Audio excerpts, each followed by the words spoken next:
We play physical. You're listening to Hopewell High School Sports on Fox Sports Radio 1340 AM. Hopewell High School Sports. I love it here.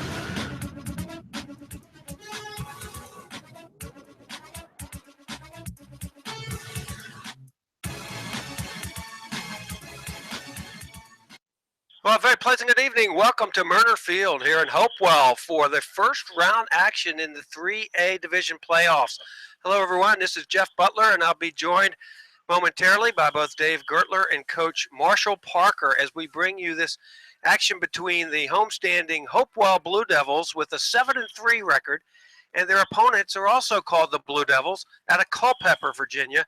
They come in with a 3-7 record. They're the number 8 seed. Hopewell, because of their record, earning the number 1 seed just as last year. And we hope, Dave Gertler, that Hopewell can move through the playoffs as they did last year and maybe a little further as they went into the state semifinals before losing. And they have a lot of guys back. We've watched them this year, led by Ronnie Walker. 1,267 yards rushing, 16 touchdowns, 127 yards per game on the ground, and then the emergence of Greg Cuffey, and he has been in passing 47 for 85, 726 yards, and for 72 yards per ball game, passing 55%. I tell you, Dave, I see you got a little trouble with that. We'll go to a commercial. We'll be back, and we'll set up with some color from Dave Gertler. But you're listening to Hopewell Football on AM 1340.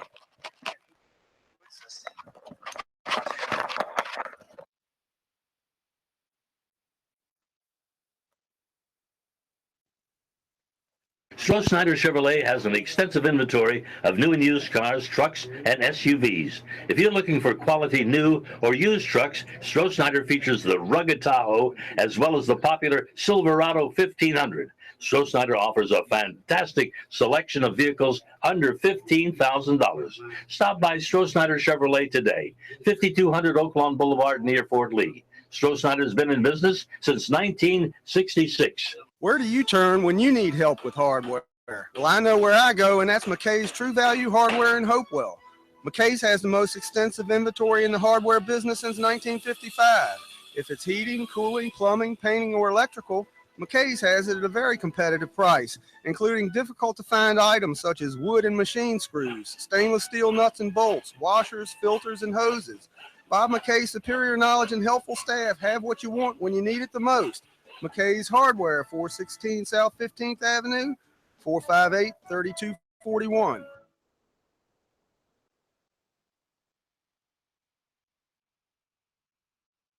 Hello, my name is Andy Clark, and I'm an agent with Ligon Jones Insurance Services in downtown Hopewell. I'm here to tell you that at Ligon Jones Insurance, we're dedicated to serving you. You've heard all the gimmicks and sales pitches from 800 number and online companies, and we can offer all the same options such as accident forgiveness, disappearing deductibles, 24-hour claim service, home and auto discounts, and much, much more. What we offer that they can't is local knowledge and experience, a broader selection of companies and coverages, and personal service. When you call, email, or stop by Ligon Jones Insurance, you will speak to Lucky, Sherry, or myself, and you will not have to press 1 for English or wait for the next available representative. We don't just sell insurance. We back it up with great customer service. Services, we have over 60 years experience. We all live in the Tri-Cities area, and we support many different local charities. Hotels, we can cover it all. So if you want better pricing, better coverage, and better service, all from a company that gives back to the community, call Ligon Jones Insurance at 458 or go to www.ligonjones.com. All right, we're back here at Murner Field. A rare 7 o'clock start for tonight's game. Hopewell has played all their home games at 7:30, but because they are in the playoffs, they move it up to 7 o'clock, and it's a great night for football. Hope that if you're listening tonight, you still got time, plenty of time to get out here for the opening kickoff at 7 o'clock, and it's the 3-7 Culpeper squad coming here to Hopewell to play the 7-3 Hopewell squad. Dave, welcome back, and stations for tonight. Yes, Jeff, thanks. It's good to be back. It's a beautiful night here in Hopewell. What I expect, at least from Hopewell, is for them to come out strong, quick, and try to get their offense going with Ronnie Walker, as you mentioned earlier, as well as their defense. Their defense did extremely well last game.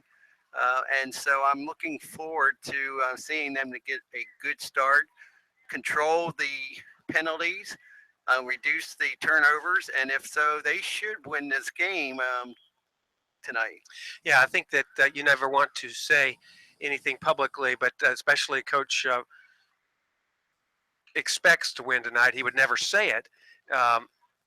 And we did not get him, unfortunately, for some pregame thoughts. He was really busy at school today and thought he was going to be able to make it and just got tied up. But it should be a easy win tonight. But it's a great opportunity for Hopewell to focus on some basics. We thought we might get Cody Traylor back. He's the lineman that is an injury and has missed the entire season.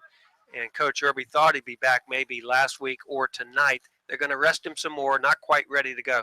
But one of the keys that I think has helped keep Hopewell strong this year is when Cameron Hill went out with an injury in the Petersburg game, injuring that anterior cruciate ligament. Greg Cuffey stepped up.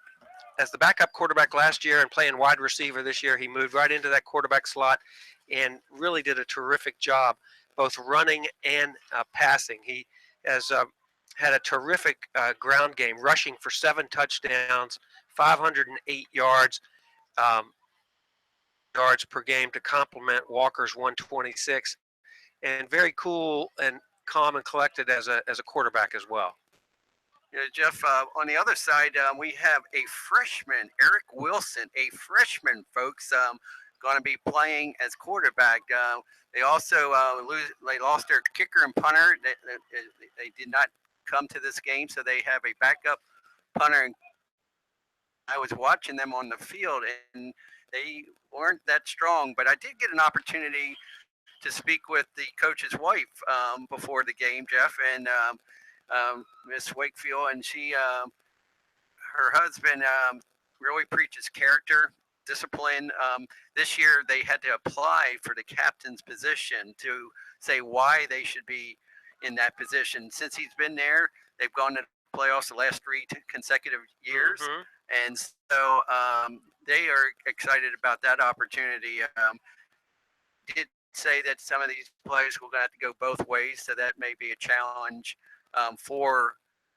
Now the question is, Jeff, do we say Blue Devils or Blue Devils? I know it.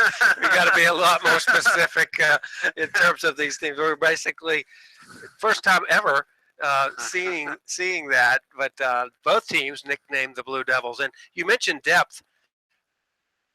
A thin roster by all accounts for football, 36 typically all season long, and Culpeper fewer than that, and they will have a lot more fellas having to play on both sides of the ball. Yeah, the coach's wife said they had 16 players out, or whatever the reason, but there's 16 players of their squad, so that makes it hard. And Eric Wilson, interesting enough, his chief sport is baseball. They said he's very good at baseball, so I guess that's the throwing arm, and he has thrown for 1,670 yards with 10 TDs, but he does have 12 interceptions.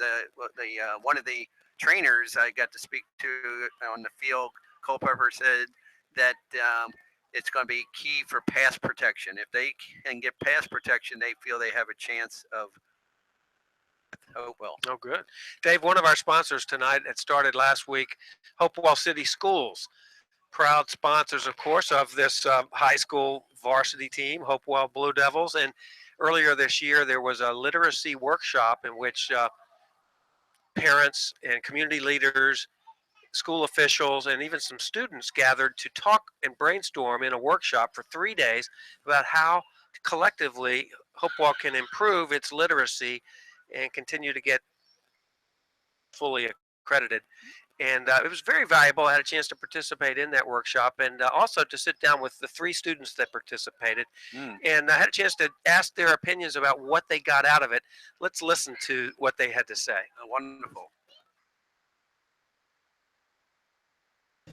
Devin Johnson is an 8th grader who participated in this literacy workshop. Devin, how did you like it, and what did you get from it? The first thing I liked is that everybody was involved and we got to know each other first, and then some people had disagreements, some people had agreements. Then What did you get out of it? I got out of it by not everybody has to debate on the same thing. You can create different ideas and work on that. How do you think it'll make a difference?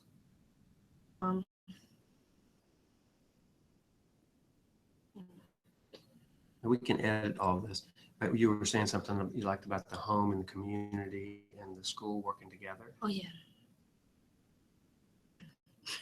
With that,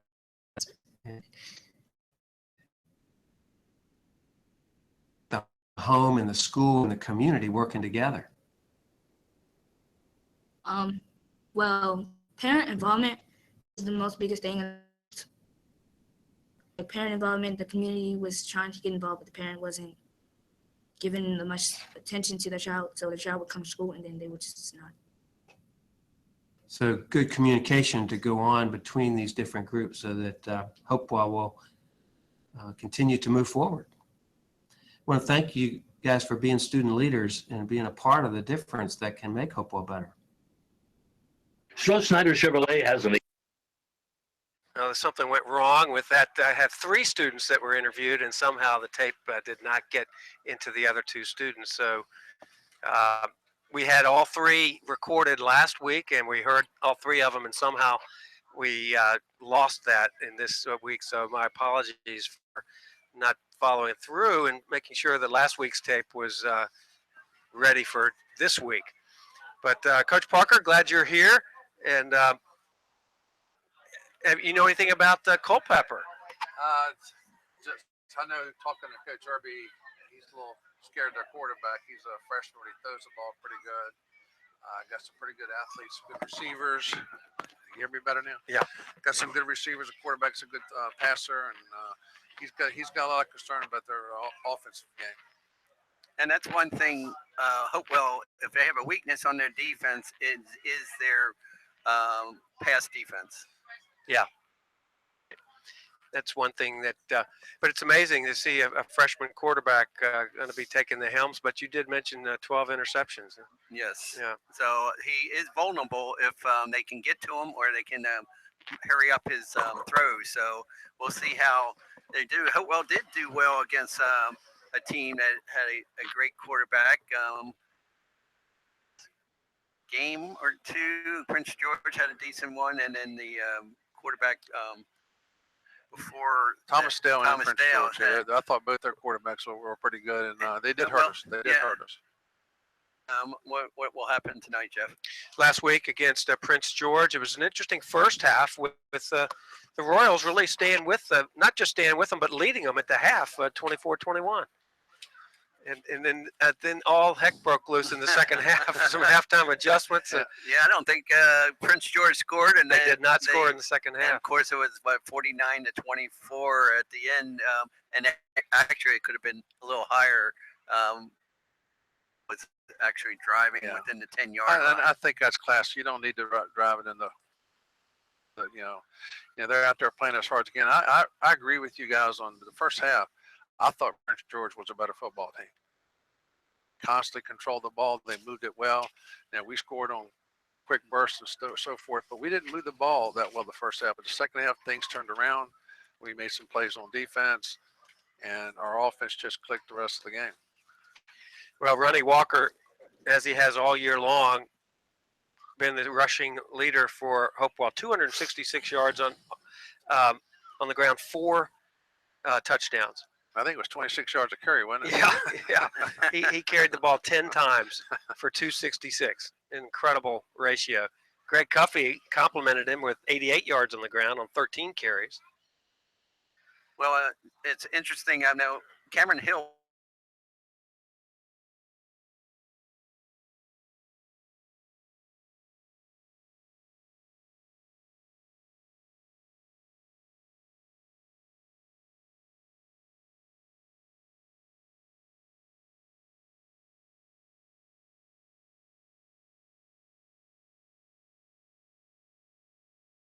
As the offensive coordinator, and I asked him about that same question, with Cameron coming back.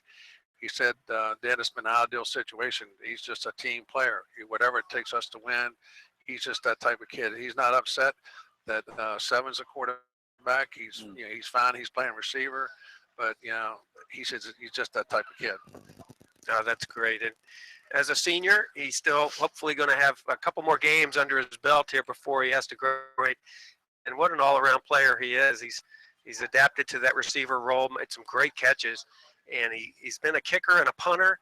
He was a perfect 21 out of 21 in extra points, 1 for 1 in field goals. And I think that point you just brought, that's the most important part we missed while he was out was his kicking, because it was a 50-50 thing what was going to happen on extra points and stuff. But and most of his scoring has come from extra points. 21 of 21 for the year. He's got 28 points. Of course, the big scoring person is Ronnie Walker with 98 points, and close halfway there is Sean Allen with 48 with 8 touchdowns. So some explosive offensive opportunities that Hopewell may have tonight. Yeah, definitely that. One indication that Hopewell has found in the playoffs is that we have a lot more sponsors bringing this game. We've added like 5 or 6 sponsors, one of which is Jerry's Burger Spot, 3815 Jefferson Park Road in the Prince George area, 23875. So I encourage you to drop by there. Jerry's Burger Spot, a longtime supporter of Hopewell football. And we're going to need to go and hear from some of our other sponsors here as Hopewell pregame. Be back after these commercial words.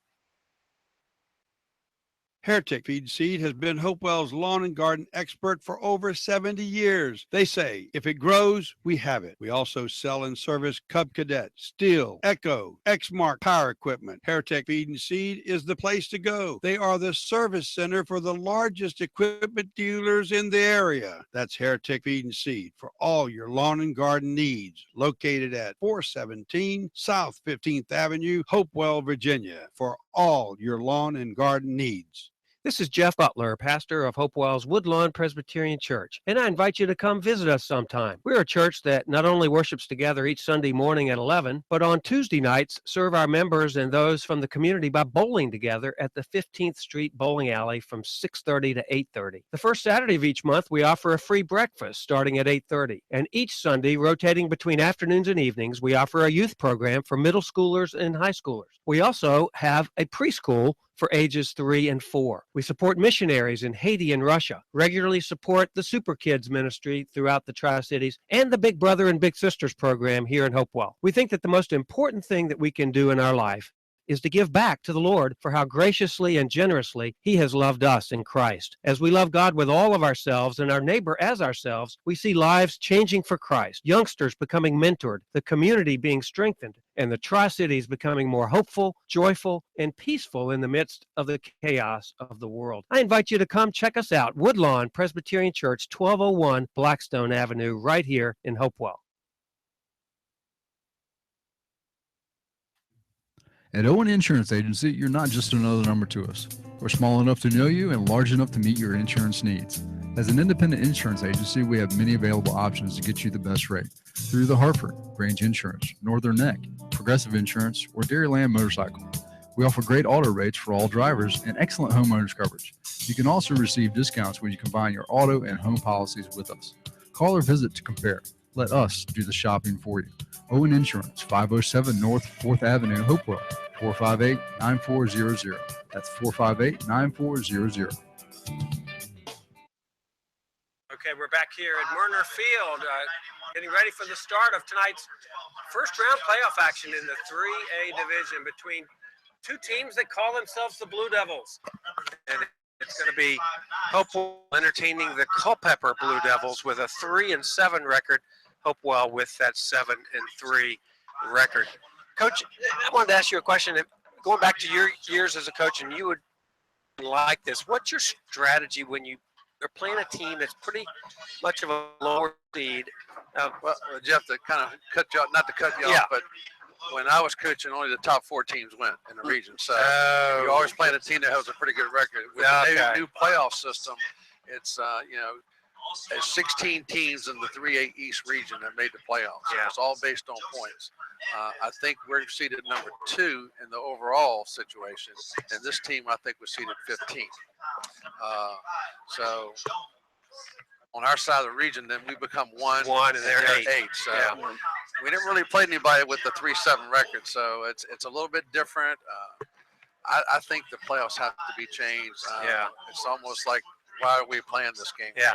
Only ones that are really playing for something are maybe 7, 8, and 6 and 10, or 6 and 9, whatever. They're playing for something here. Right. And that thinking process, Coach, do you think that could play a part on Hopewell thinking, oh, they're 3 and 7? The players may be thinking. It can, because kids read the paper, they know what kind of record they have.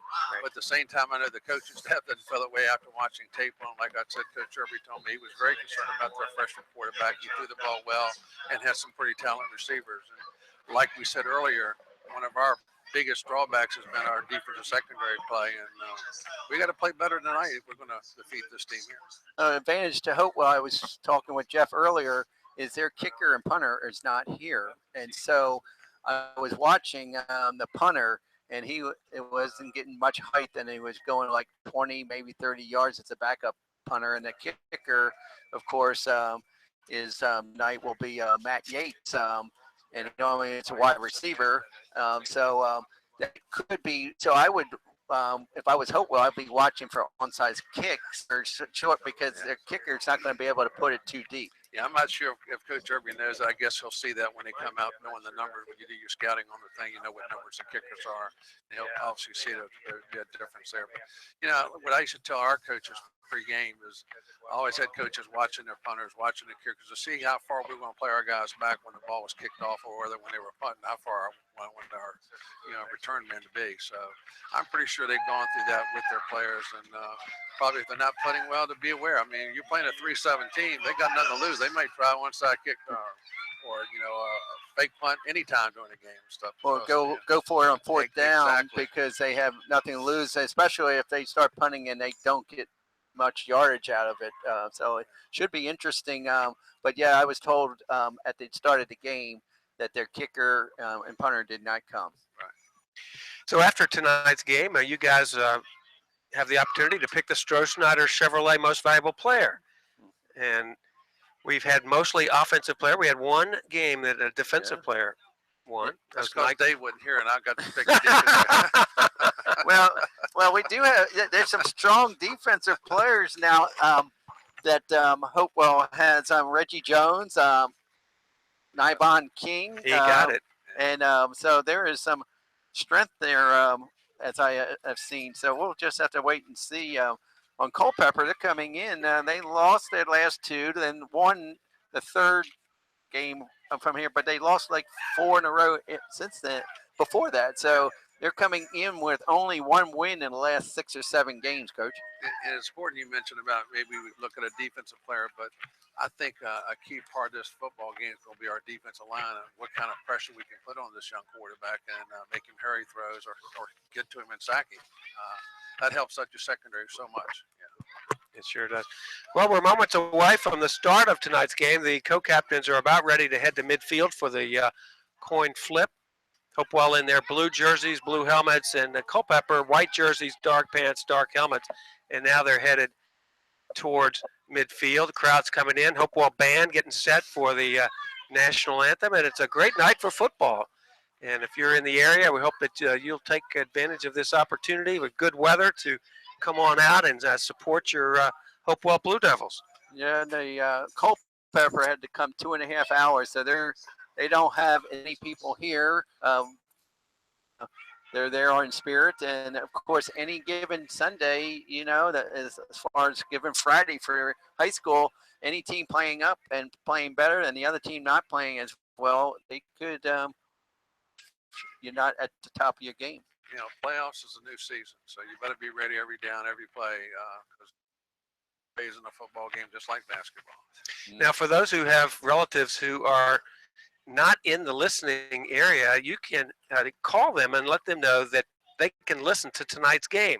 All they need to do, I'll give you this number 2 times, they dial this number, they can tune into tonight's game even if they live in California.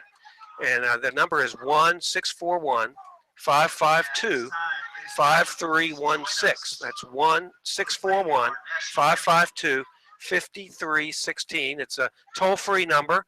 If you have unlimited minutes, you will be in good shape. Well, we're ready for the national anthem.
Our national anthem performed by the Hopewell High School Band. And guys, we've been talking about some of the keys to tonight's game. And one other key that has helped Hopewell this year is the emergence of two transfer receivers. Allie Treadway coming from Prince George as a senior, and Sean Allen transferring over from Colonial Heights as a sophomore. Our two leading receivers for Hopewell this year. And what an asset both of them have been. You're right, Jeff. Sean with 32 receptions, 521 yards, an average of 52 yards per game. Allie Treadway, of course, has 27 catches, 314 yards. So those are two big receivers. Interesting enough, Greg Cuffey was in the receiving end, but now before he became the quarterback, and he had 8 catches for 125 yards prior to going to quarterback. Yeah, and coming off the bench, Coach Ricky Irby can turn to Razon Murphy, a senior who caught 5 balls, 1 touchdown catch. Ronnie Walker out of the backfield caught 4, and of course Cameron Hill now is their ace in the hole, coming over at the slot, and he is a very talented player. Well, we're about ready for the start of tonight's game. Culpeper will be kicking off and going right to left, and the band is going at it on the far side of the field. A little Hopewell pride being generated here at Murner Field. Get that spirit up, and of course, Hopewell, like I said, has to have a strong start to make a statement. I agree with you. I think we got to get off to a real good start. You know, if Ronnie can do what he did last week, you know, break some long ones off at the beginning, I think that's a positive for us. And I still think they better watch an onside kick. You've had some good calls this year on that. We want Dave to be quiet only. All right, set the kick off is Matt Yates, and it is a squib kick, and it is covered by Hopewell beyond the 35 at the 37. And so the Blue Devils, and we'll have to say the Hopewell Blue Devils, will have it 1st and 10 as Kevin Sturdivant, senior, recovered that short kick of the Hopewell Blue Devils with Greg Cuffey in the shotgun, as he is all season long. And he has Ronnie Walker to his right, and Nas Cooper, the big fullback, goes 265. And now they'll switch places. Hopewell opens with 2 receivers right and 1 left. And it's going to be a running play to Walker, straight up the middle. He stiff arms one guy. He's out across midfield. backfield. He's taking it off down the right sideline. He gets a block, and he's going to take it to the house. Touchdown on the first play from scrimmage. And I say that's taking a strong start there. What a great run by Ronnie Walker. 62 yards unofficially for Ronnie Walker and his 17th touchdown of the year. Well, we called that one right. Let's get off to a quick start, and Ronnie made a great little cut there, and he did a great job to set up a block for him for the touchdown right there toward the end. And, you know, Coach, I was just thinking about our conversation last week with the potential of a clip or an offensive hold, and I thought, is that going to happen right there in front of us? But it did not. And at some point, I want to get follow-up with you on that because I talked with someone who had a different view on that than us. Ronnie Walker, they're going to go for 2. Sweeping around left end, he's got it. Wasn't even touched. And it's a 2-point conversion. And just like that, only 13 seconds off the clock, and Hopewell leads by a score of 8-0. And we'll be back after this timeout.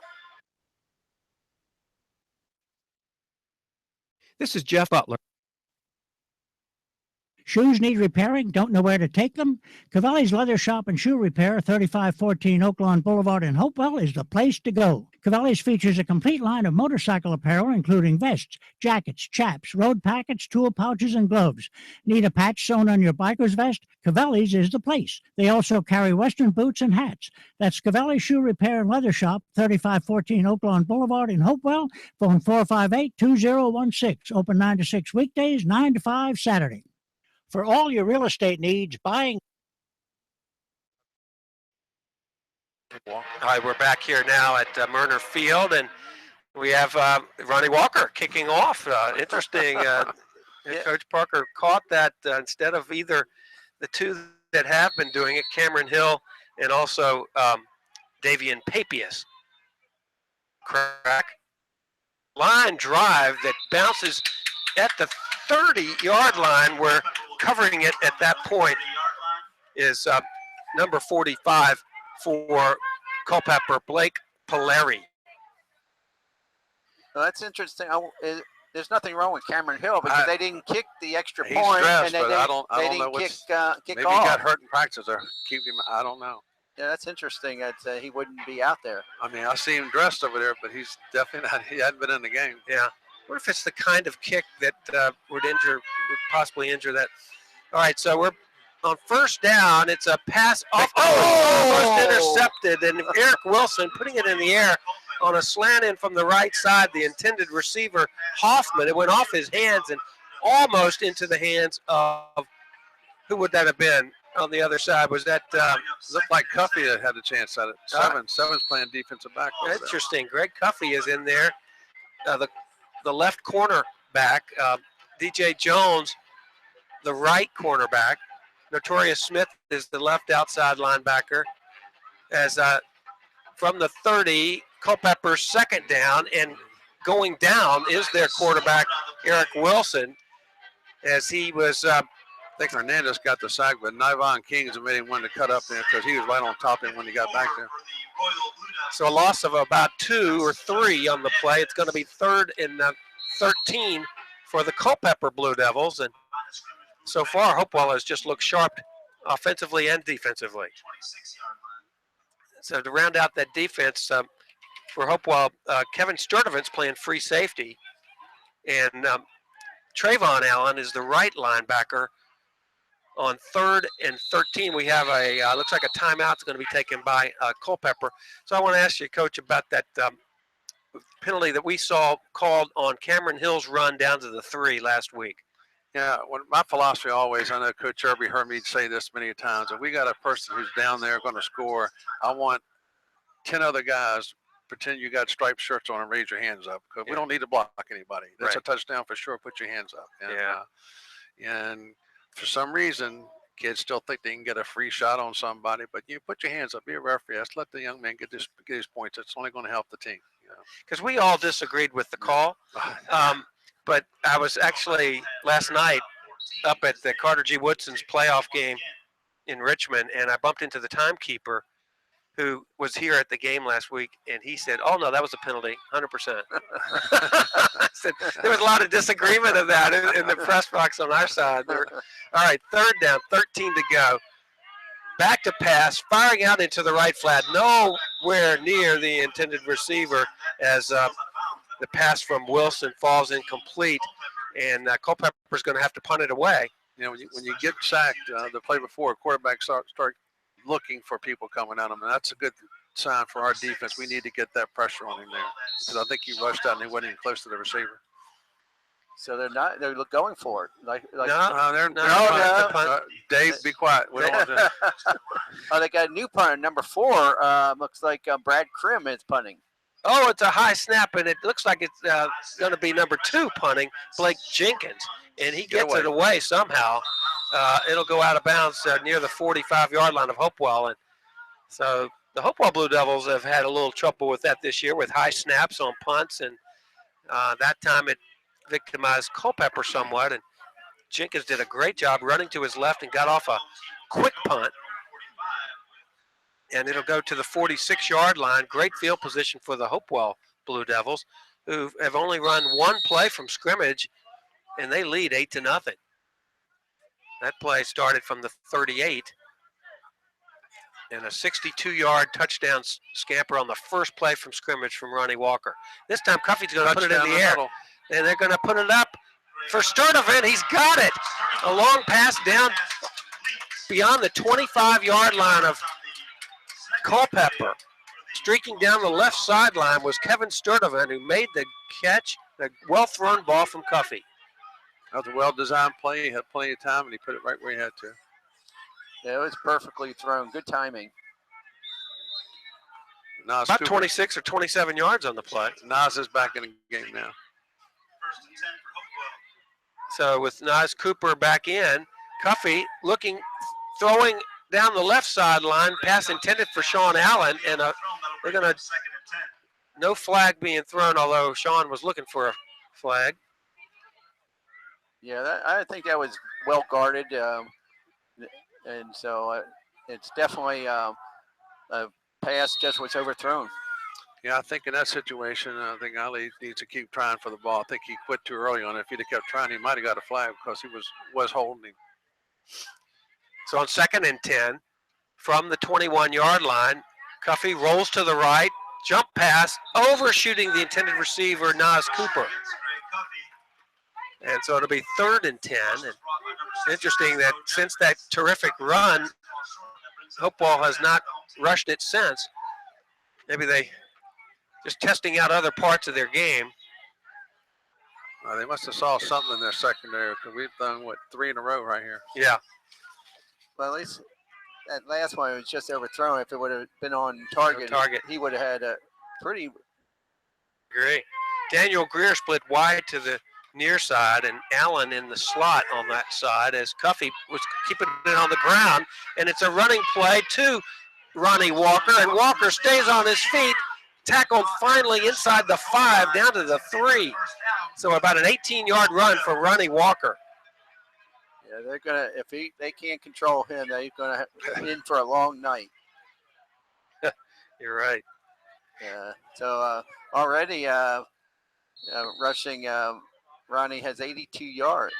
Excuse me. Yeah, 2 carries, 82 yards. They're gonna say he got down to the 1. I thought that it was at the 3. Yeah, that's what I had him. Yeah. And so back to the ground, it's Nas Cooper, and he goes off right tackle into the end zone for the score. And with 9:50 left opening period, Hopewell leads now 14-0. Yeah, there must be something must be wrong with Cameron Hill. He hasn't been on defense. He hasn't offense, and they're going for 2 points again. So yeah. But Davian Papia, he's just not a bad kicker. So right. This is interesting. That maybe it's just practice for the next game. I don't know. But the game is 9 minutes and 50 seconds. There's plenty of time left in the first quarter. It's good to work on these 2-point conversions. They've had 2 of them on a pass to Treadway, and this one is intended for Treadway. On the far left side, it's incomplete, and the score remains 14-0 Hopewell with 9:50 left, and we'll be back after this commercial word. Selling or renting, call Ingram & Associates Real Estate at 804-458-9873. This announcement brought to you by Delegate Riley Ingram, representing the 62nd District in Virginia's House of Delegates, consisting of Hopewell, Prince George, Chesterfield, and Henrico County. You may call Delegate Ingram on his direct phone at 804-452-2202. The number again for Ingram Associates, 458-9873. All right, we're back here at Murner Field. Following that 3-yard touchdown run from Nas Cooper, the 2-point conversion fails, but Hopewell in charge 14-0 with 9:50 to go opening period. And Ronnie Walker again will do the kicking, as mysteriously Cameron Hill not in the game tonight. So injured maybe in a practice, and Walker gets a little better kick this time, and it goes all the way down near the 15-yard line. And on the run back is Malik Roy. And he was juking and jiving beyond the 25. And that's where the Culpeper Blue Devils will put the ball in play, 1st and 10. Culpeper with the 3-7 record, the number 8 seed in this part of the 3A division. And they'll try to get something untracked here behind freshman quarterback Eric Wilson, 6'2".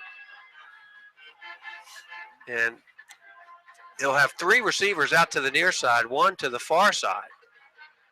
With the ball at the 27-yard line, it'll be a running play straight up the middle and not fooling the Hopewell defense, as a swarm of Hopewell Blue Devils are able to get the runner for practically no gain. I think that was Josh Boss on the run.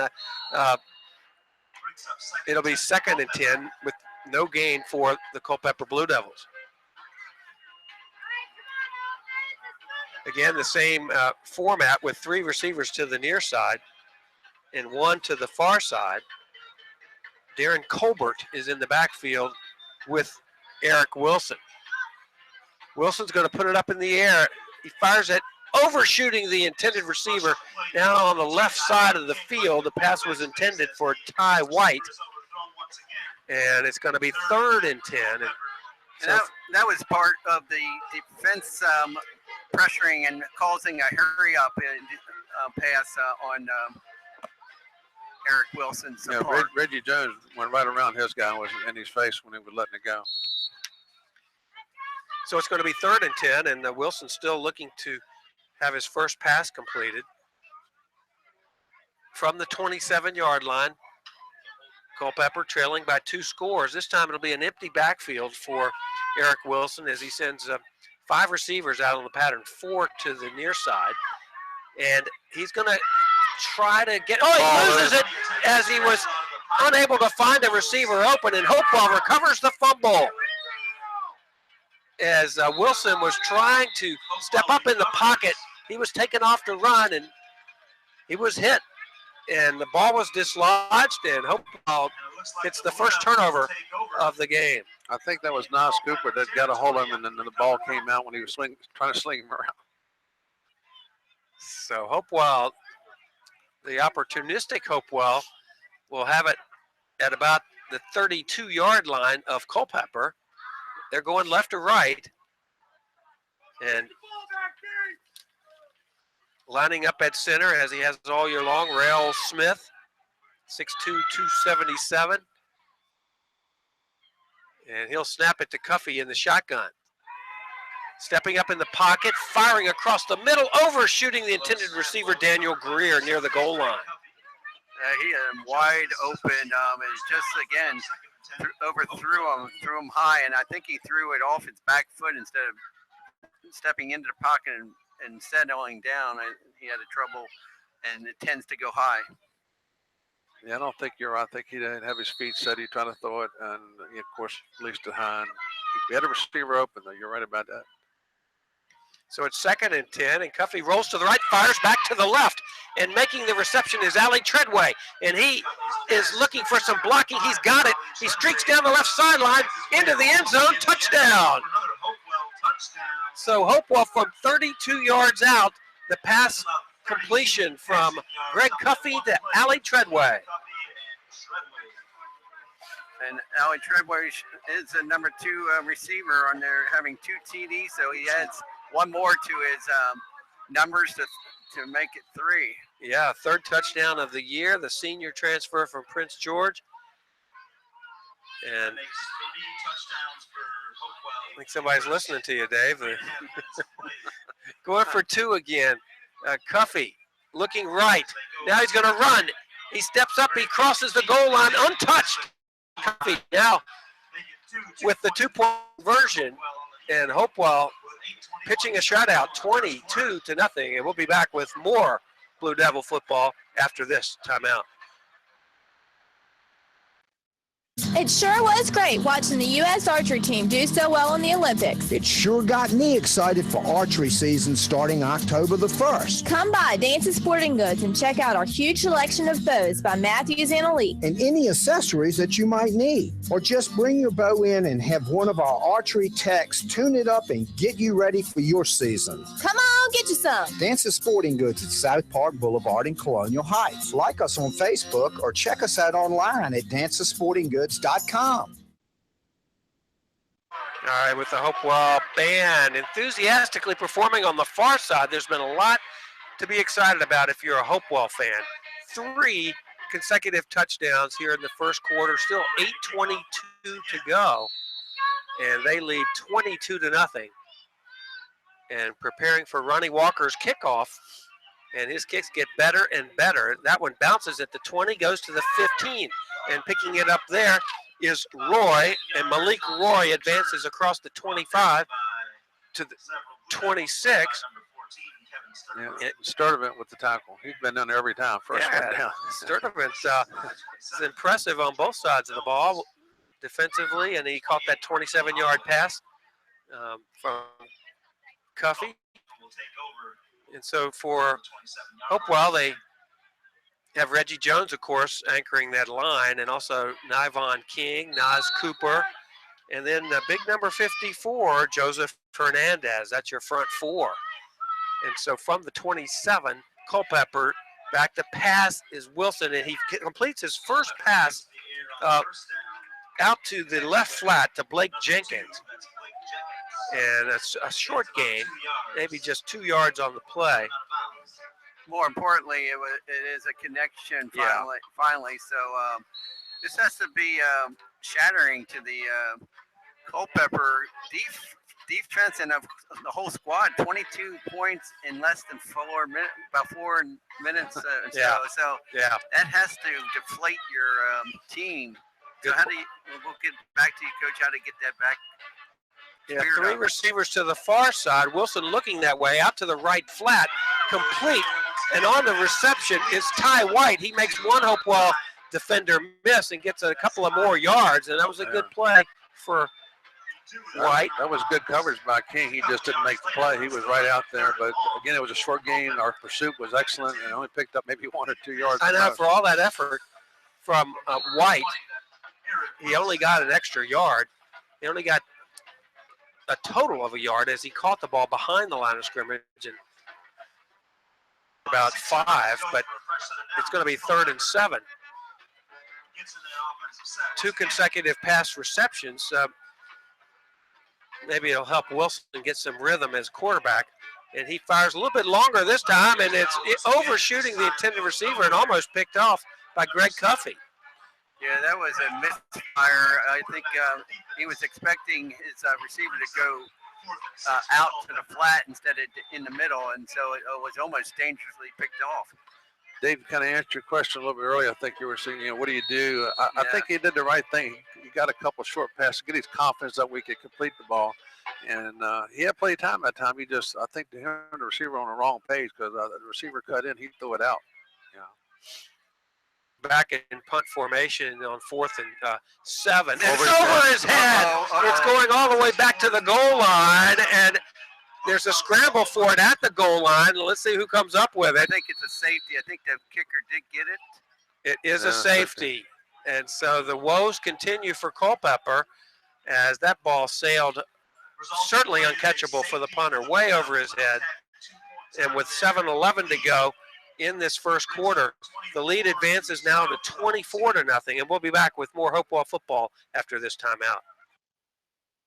Mimi wants you to become aware of Heritage Custom Cabinets located at 23024 Air Park Drive, Petersburg, Virginia. Heritage Custom Cabinets designs and builds the cabinets you desire at a price you can afford. They have a custom selection showroom to explore the way you want your cabinets made.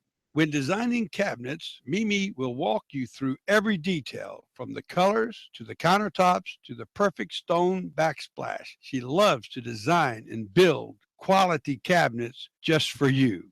Heritage Custom Cabinets is located at 23024 Air Park Drive, Petersburg, Virginia. The main number is 861-5251. That number again is 861-5251. Call Heritage Custom Cabinets today. All right, we're back here at Murner Field after the safety, punting or kicking off from the 20, and Kevin Sturdivant making the catch on the 45 of Culpeper, and he advances another 10 yards down to the 35. So Kevin Sturdivant's had his hands on the ball quite a bit here in the first quarter. He's doing very well. Another great field for Hopewell. So they need to, the Culpeper needs to do something different. They're just getting more and more frustrated. Well, this turns out to be kind of a game where Hopewell will see its second unit going to get a lot of action before the end of this one, and that's really going to be good for the program for Coach Ricky Irby and staff. Get some playing time. One of the guys in there now on the offensive line, Anthony Jackson, the senior, as Allen is in motion right to left. He takes the handoff from Cuffey, but flags fly.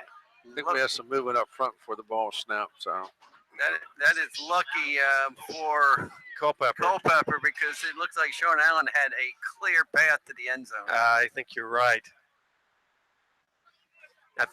It's an illegal motion, the call. First penalty of the game actually for either team. Right. And it'll be a 5-yard mark off back to the 40. 1st and 15. As a nice Cooper will be in the left wingback position for Hopewell's offense. Cuffey calling out signals with Walker to his right. And looks like a little fake, and Cuffey sprinting around left end's got ahead of steam. He's got the first down, and he's finally tackled near the 20-yard line of Culpeper, and Cuffey showed great athletic ability there, and that burst of speed accelerated around the end.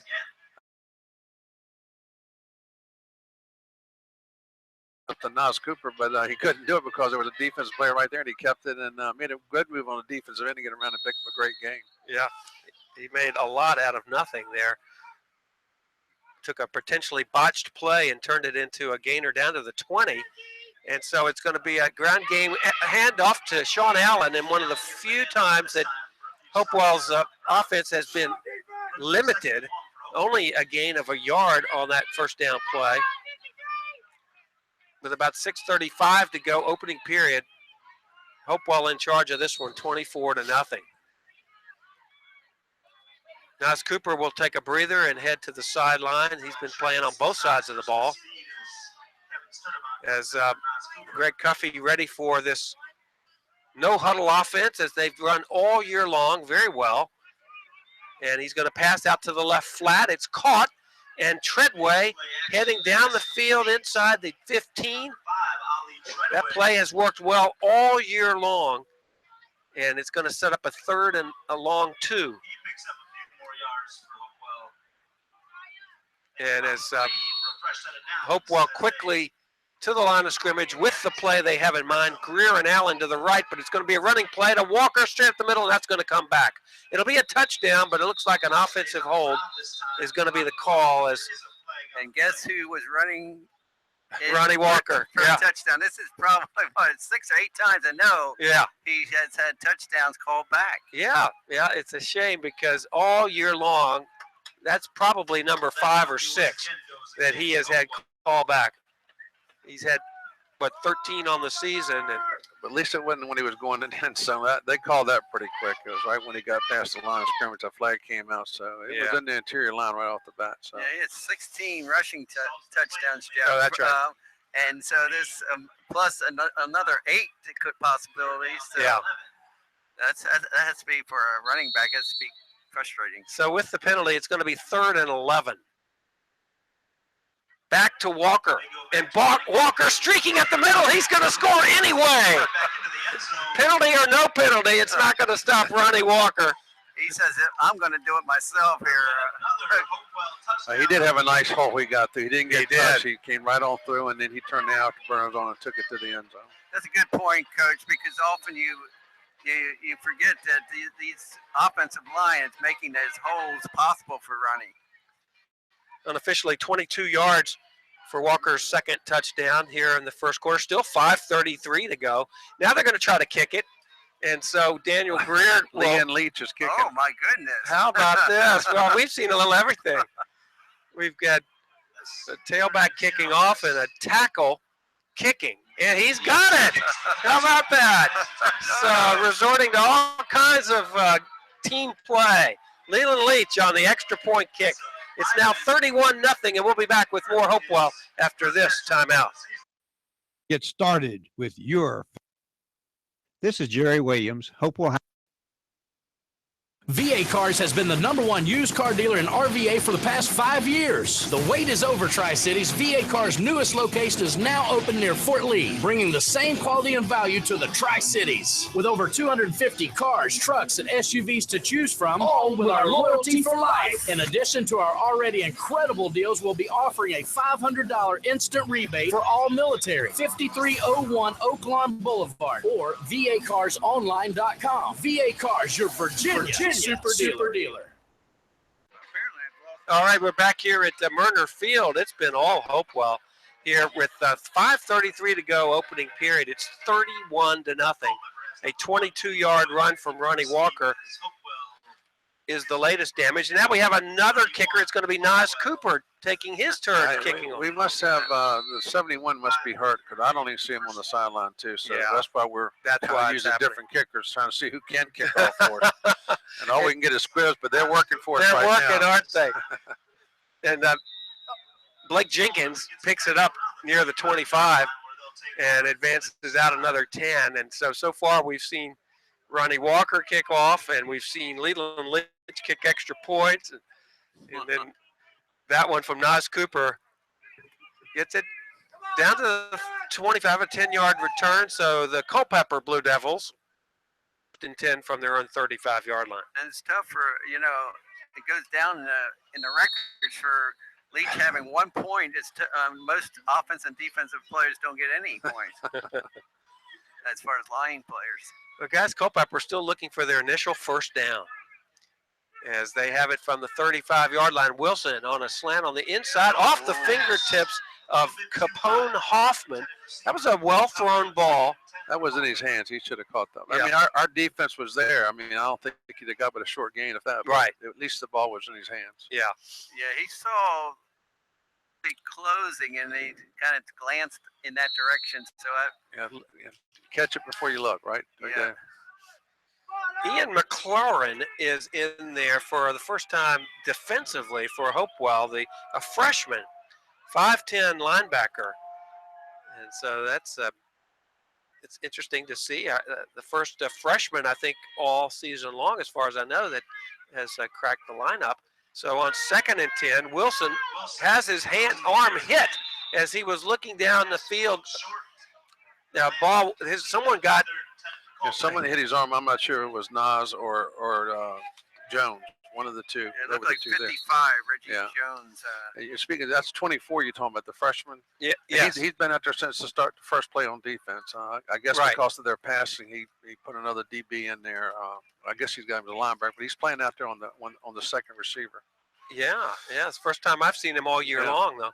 That pass was intended for Ty White, who was down at about the 45-yard line of Hopewell, some 30 yards down, but the ball fell about 5 yards away from where it was thrown because of the hit on his arm. It's 3rd and 10, and now great pressure on the quarterback. He gets the pass off. It's complete to Malik Roy, but he's immediately hit. Great pressure from Nifon. He was chasing him out of the pocket, and then we made a great play for a big loss. Yeah, a completed pass for minus yards. He should have dropped it, but he didn't know quickly Hopewell was closing on him. Several defensive players in there. One of them, Trayvon Allen, who was one of the leading tacklers in last week's game against Prince George, setting up another punting opportunity for Culpeper. I say opportunity because they haven't had too many good snaps to the punt returner. Now that one is a good one to Shelton, and he gets off a low kick that bounces at the 48. Sean Allen goes back to the 40 and picks it up. Oh, they didn't call that. That was two good blocks, third good block. And Allen streaking down the left sideline's got a head of steam, and he is finally knocked out of bounds near the 10-yard line. There were three great blocks there, I tell you. Oh my gosh, all three of the Culpeper kids got up the woozy. Some 40 yards on the punt return. But there's a flag. Oh, they do. In the middle of the field, too. Yeah. All places. There's some laundry on the dirt. Yeah, so we thought we would see it maybe back at the 40. It's going to be a hold against Hopewell. That'll negate a very good punt return. And so the second penalty of the game, both of them against Hopewell. That one hurts. The last penalty, well, actually, we have had three penalties. We had a motion penalty, we had a holding penalty, and then that one. Right after the holding penalty that negated a Ronnie Walker touchdown, Walker got the handoff again and streaked 22 yards for the touchdown. So it's going to be 1st and 10 for the Hopewell Blue Devils at the 46-yard line of the Culpeper.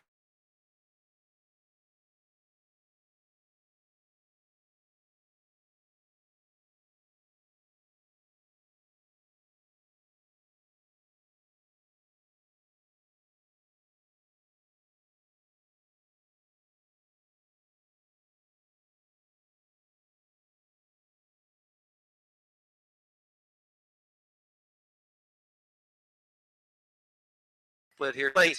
Knocked down by Nazir McDonald, but not before. The chains will move, and another Hopewell first down. And they have looked good, and we still have 4:06 left in the first quarter, and it's 30.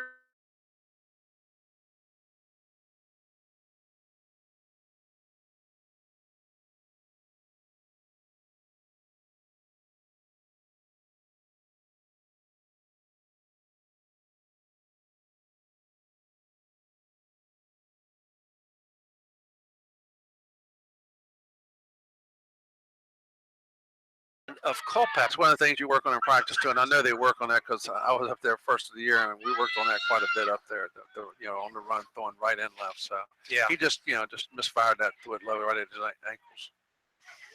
Leland Leach is playing left tackle. It's good to see him in the last 5 or 6 games back from injury, and the handoff to Ronnie Walker. Walker still on his feet, churns his way to the 20, and he's near another Hopewell first down. And they will move the chains.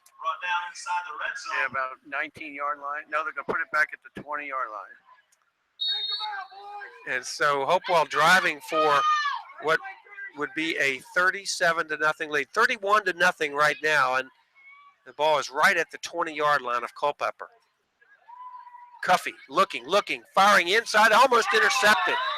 He did not see number 4, Brad Krim.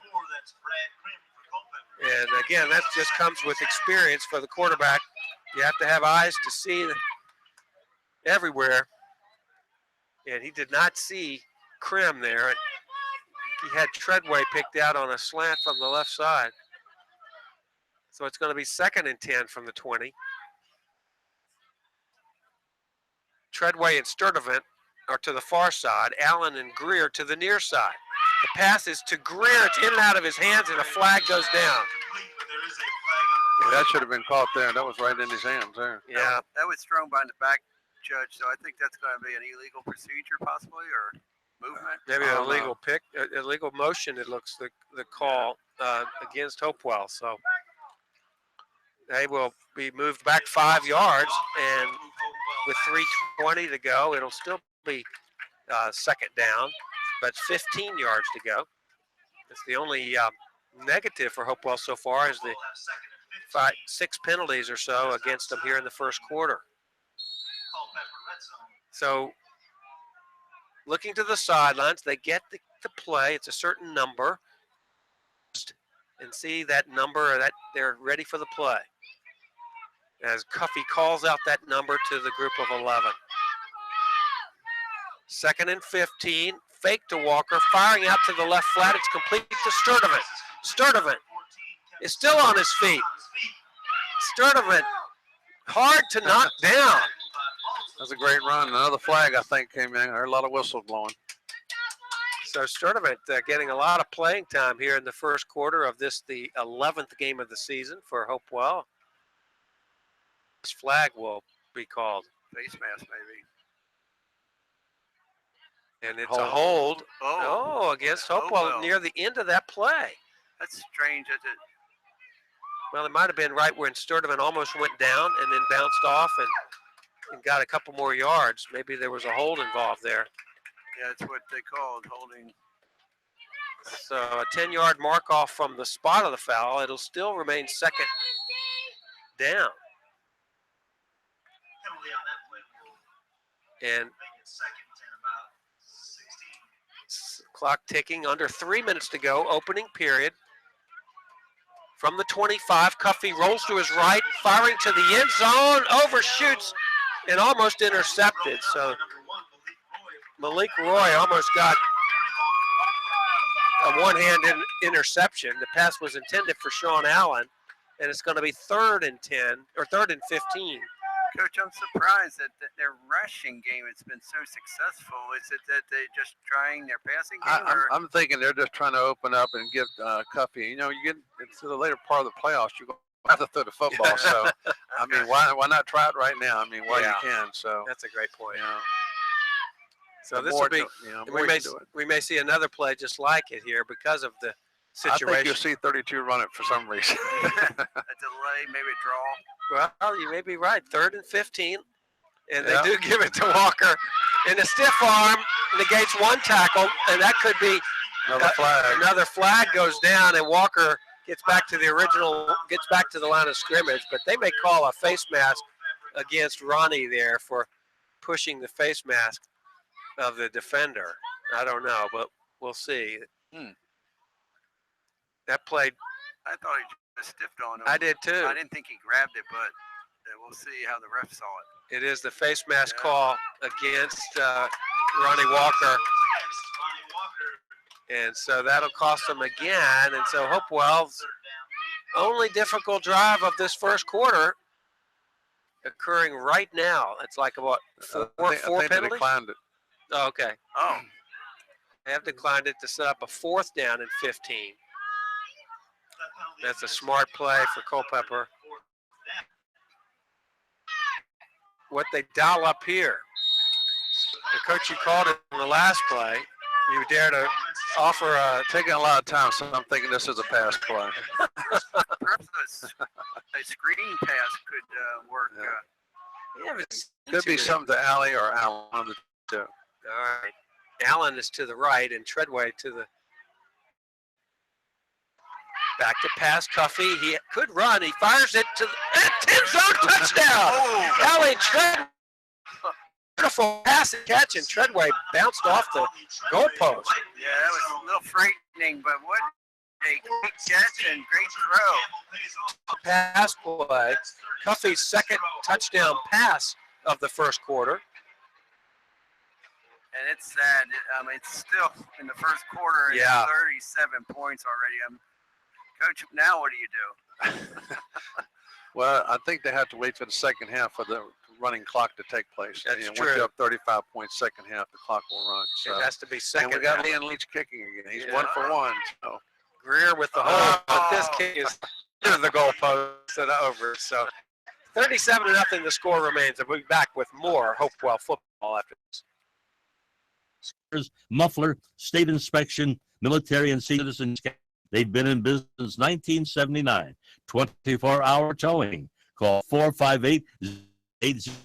Taylor Auto Service 3501 Woodlawn Street in Hopewell. Taylor's offers all automotive service except internal transmission. They take care of windshield and glass service, computerized alignments, brakes and tires, muffler, state inspection, military and senior citizen discounts. They've been in business since 1979.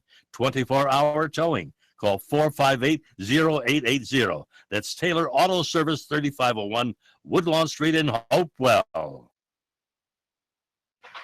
We're back here at Murner Field following a 27-yard pass play from Greg Cuffey to Allie Treadway.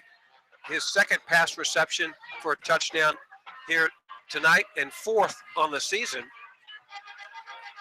And Nas Cooper will take his turn again, his second kickoff, as it's been shared between him and Ronnie Walker, as they're trying to fill in for both Cameron Hill and Davian Pius, both available off, as is off to the races on the kickoff return, finally run out of bounds near midfield, and so a good play for Culpeper on the kickoff. Finally got blocked. And that's their biggest offensive game tonight. Right. They're looking for more, but of course, Hopewell needs to still play tough, but they got a little comfortable lead. That's for sure. 37-0 with 2 minutes to go, first quarter.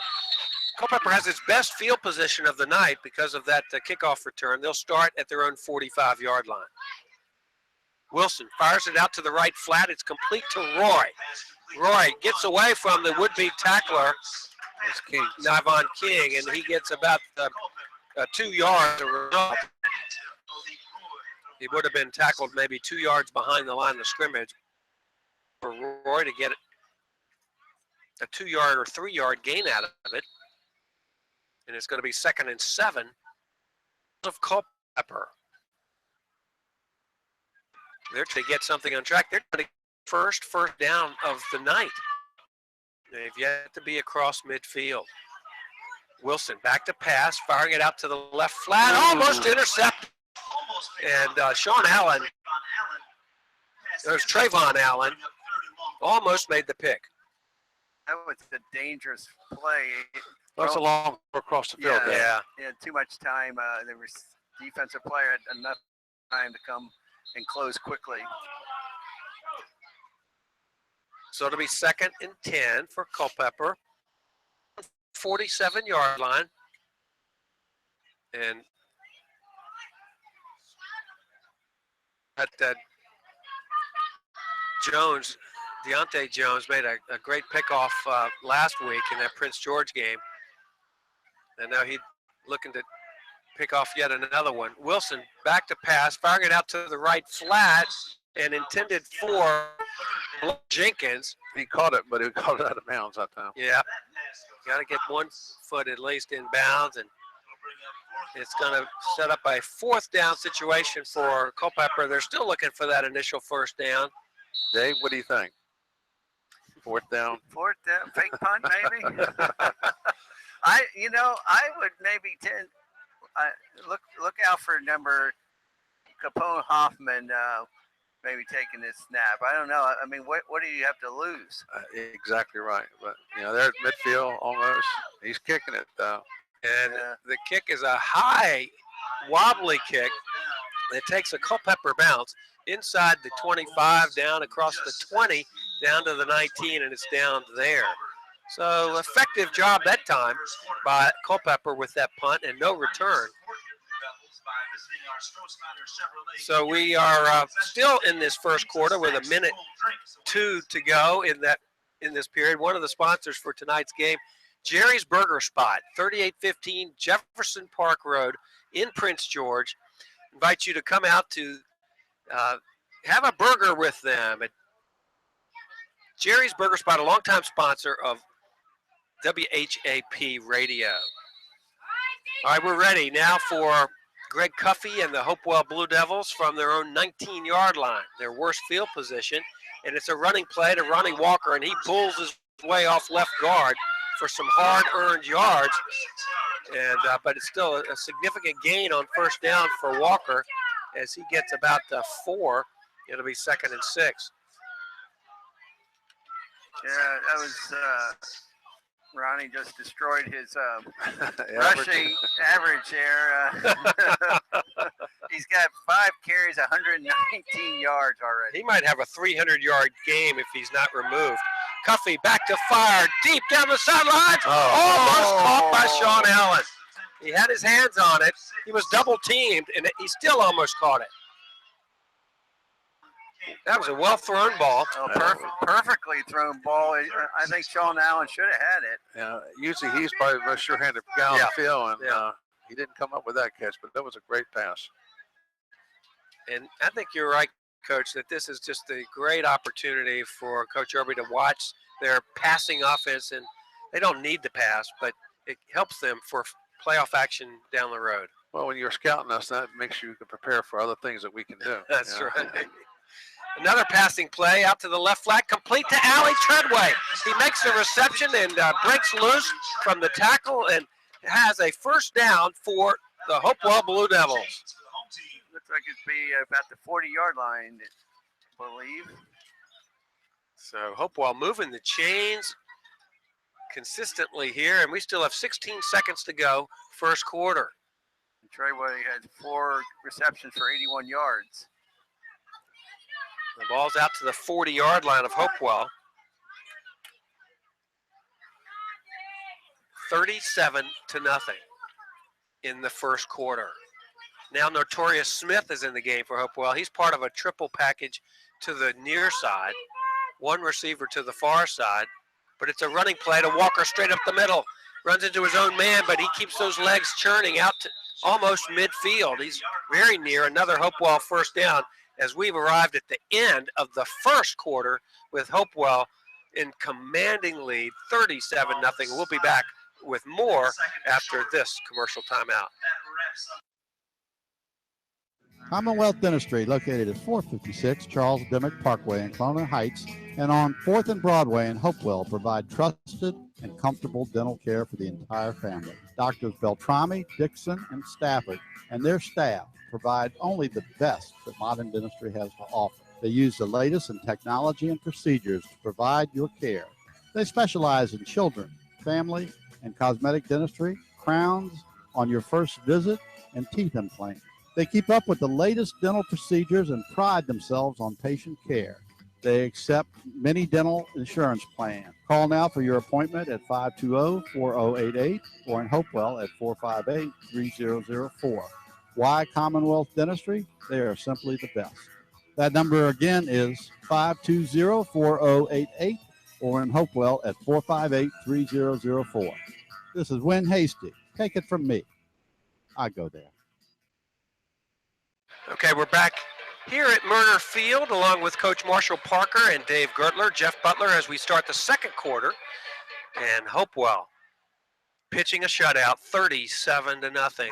They've changed into the field, and now the Blue Devils of Hopewell start from their own 49-yard line against the Blue Devils of Culpeper in this first round action of the 3A division playoffs. It's a running play to Nas Cooper, straight up the middle, good blocking, and he's got a head of steam. Cooper may outrun the secondary, and Cooper takes him in the end zone. Fights 3 guys off and gets into the end zone for the score from 51 yards out. Nas Cooper. You know, he has speed. For a big man like that,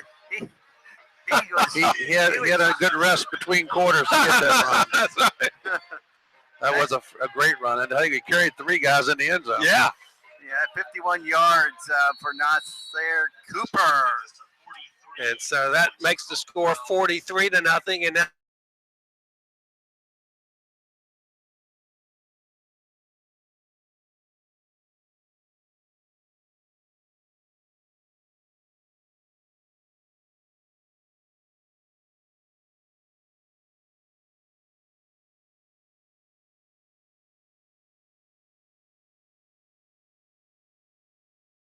2.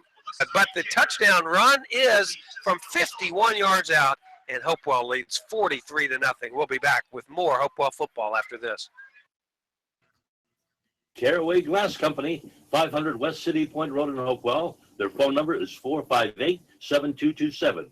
They cover commercial, industrial, auto, residential, shower doors and mirrors, storefronts, and free estimates. Caraway Glass Company is locally owned and a full-service glass shop. Store hours are Monday through Friday from 8 a.m. until 5 p.m.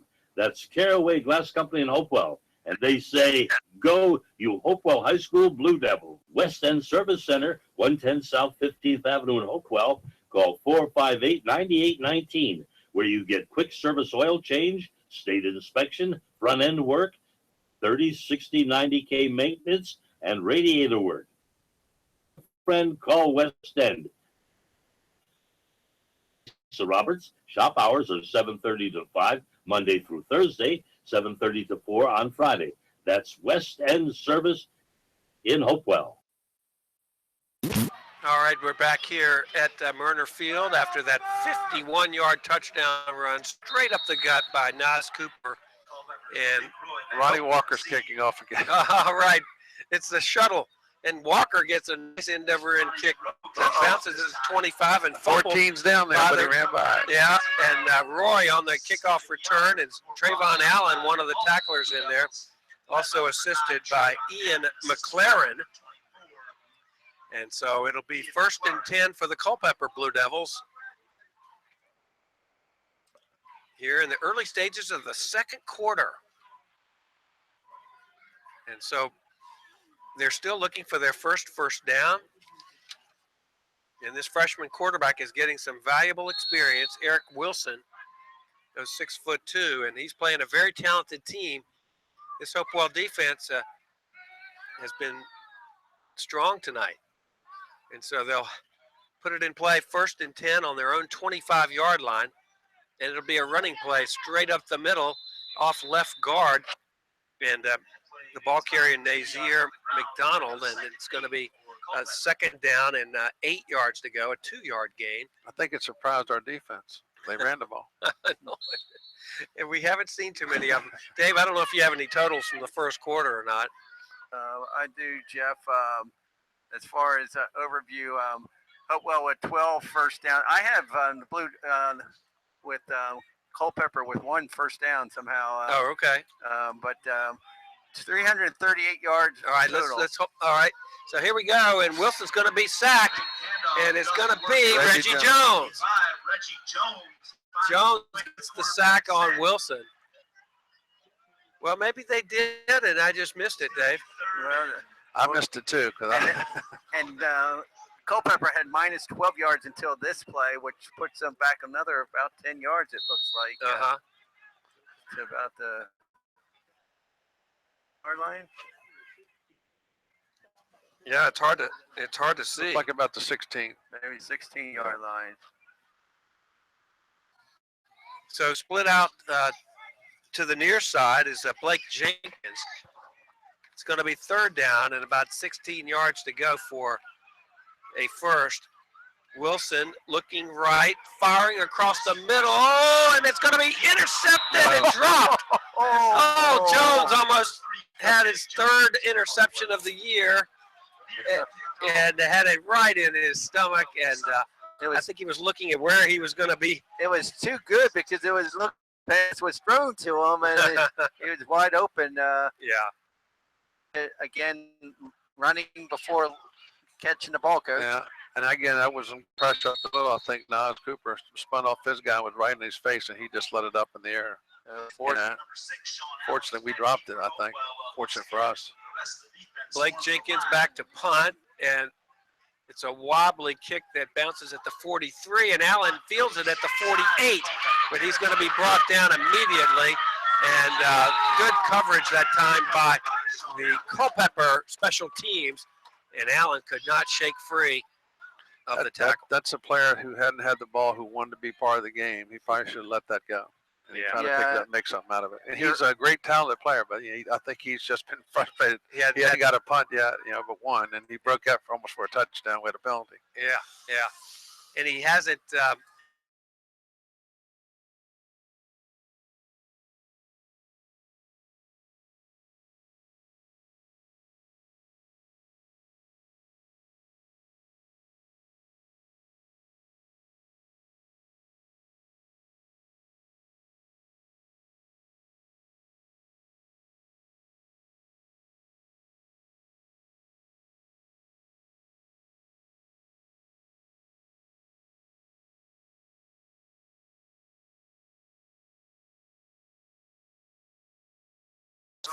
Touchdown. Coming into tonight's game, he was 32 receptions, 521 yards, 52 yards per game. So that will up his average a little bit.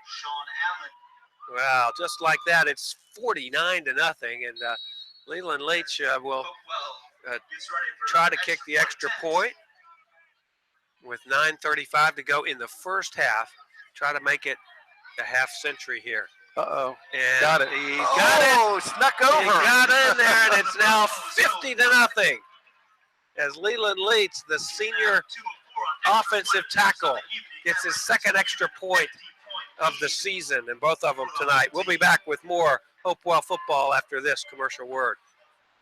Stroh-Snyder Chevrolet has an extensive inventory of new and used cars, trucks, and SUVs. If you're looking for quality new or used trucks, Stroh-Snyder features the rugged Tahoe as well as the popular Silverado 1500. Stroh-Snyder offers a fantastic selection of vehicles under $15,000. Stop by Stroh-Snyder Chevrolet today, 5200 Oak Lawn Boulevard near Fort Lee. Stroh-Snyder has been in business since 1966. Okay, with 9:35 to go in the first half, the Hopewell fans on the far side enjoying every bit of this one. 50-0.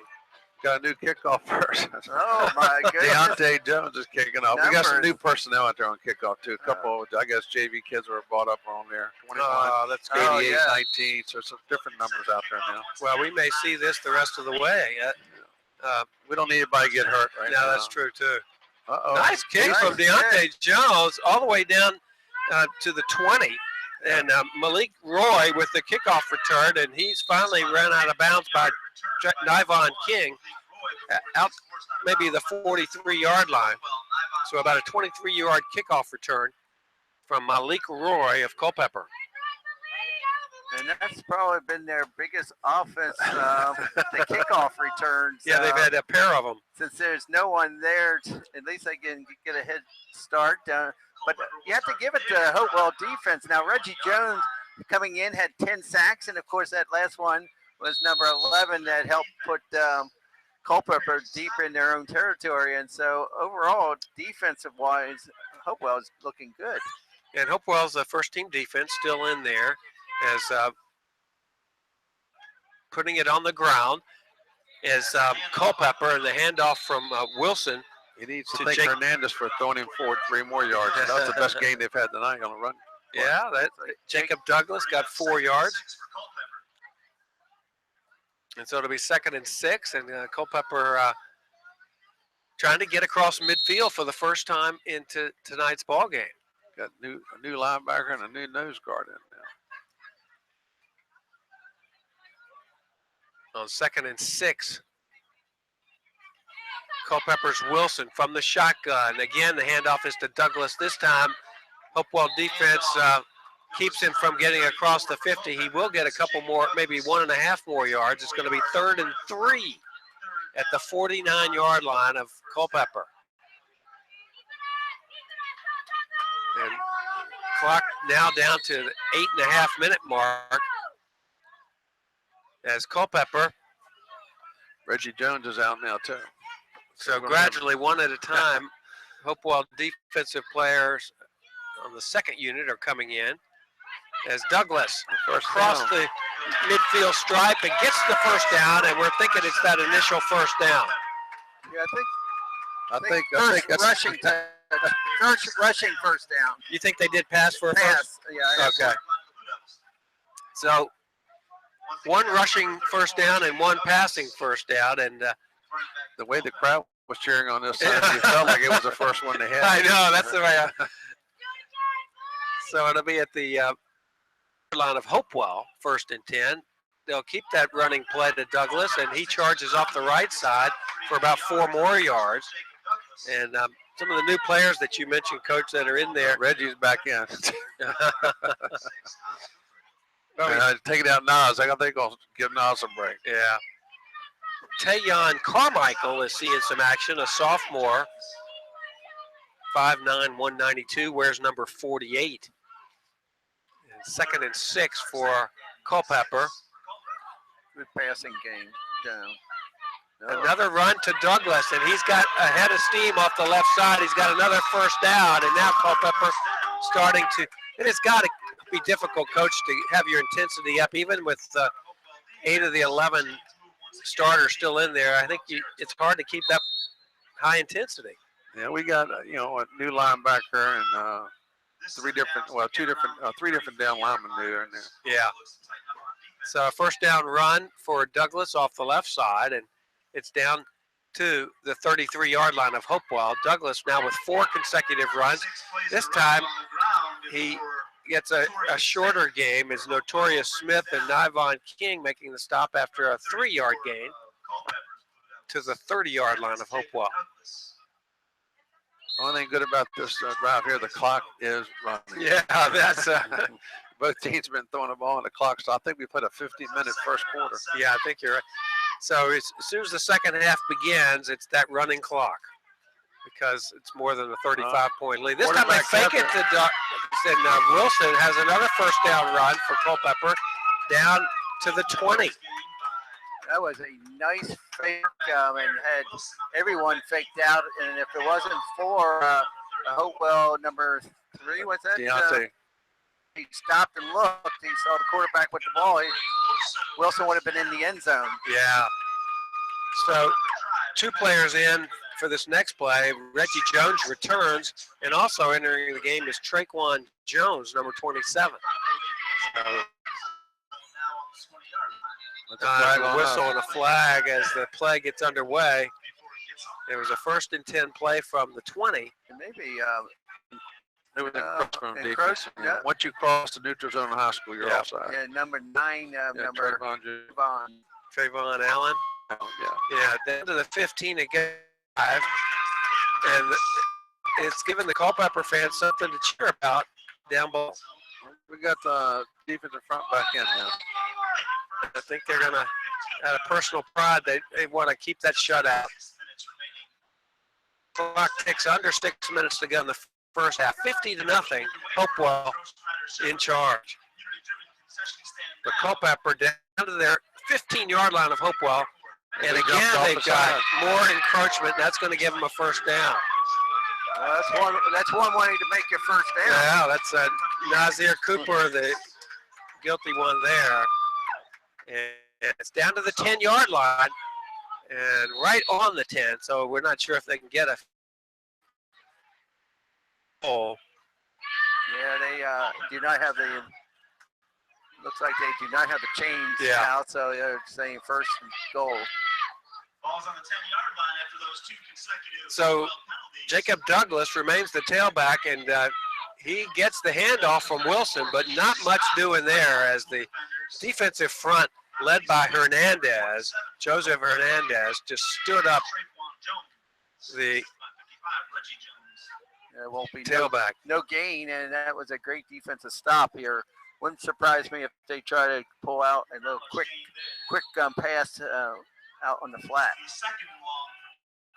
Clock continues to tick, under 5 minutes to go in the first half. 2nd and goal to go from the 10-yard line of Hopewell. Douglas to the right of Wilson in the shotgun. 3 receivers to the near side. The middle, it's caught, and it's a touchdown. And he beat Jones on the right side, and Blake Jenkins spoils the shutout bid on a 10-yard pass reception from Eric Wilson. And that was a well-thrown ball and a good design play. And so with 4:36, that was maybe the best offensively executed play that Culpeper has run. And they will go for 2. And they have the same offensive sequence with 3 receivers to the near side as Douglas takes the handoff, and he's going to be bottled up. Did he get in? Second effort, and Douglas, he's only goes 150 pounds, 5'8" freshman, but he took about 3 Hopewell players with him into the end zone for the 2-point conversion. It looked like a little rugby scrum there because it was going back and forth, and finally the push did come from Culpeper, and it was a good defensive push. And now Douglas, All right, so we got to take a break, and we'll be back after this timeout. All right. When you need help with hardware, well, I know where I go, and that's McKay's True Value Hardware in Hopewell. McKay's has the most extensive inventory in the hardware business since 1955. If it's heating, cooling, plumbing, painting, or electrical, McKay's has it at a very competitive price, including difficult-to-find items such as wood and machine screws, stainless steel nuts and bolts, washers, filters, and hoses. Bob McKay's superior knowledge and helpful staff have what you want when you need it the most. McKay's Hardware, 416 South 15th Avenue, 3241. All right, we're back here at Hopewell. Dave, you want to finish that thought? Yes, with Jake, I was wondering why they haven't utilized Jacob Douglas. He took 7 carries and brought the ball. All right, here we go in the short kickoff to number 11 of Hopewell, and that's Charlie Efall. And that's another new player on this roster for Hopewell, and Coach Irby now sprinkling more players in. Dave, you got more time. I'm sorry, but I didn't. That kickoff was taking place. That's okay. I mean, that's a great series using Douglas coming down the field, and then always at the one play using the pass play when they've been predominantly using the pass play. Notorious Smith in the game, and he takes the handoff from Cuffey, and he's wrestled down by Chris Sanders of Culpeper at about the line of scrimmage. Notorious, a senior, 5'9", and they've got him listed at 180.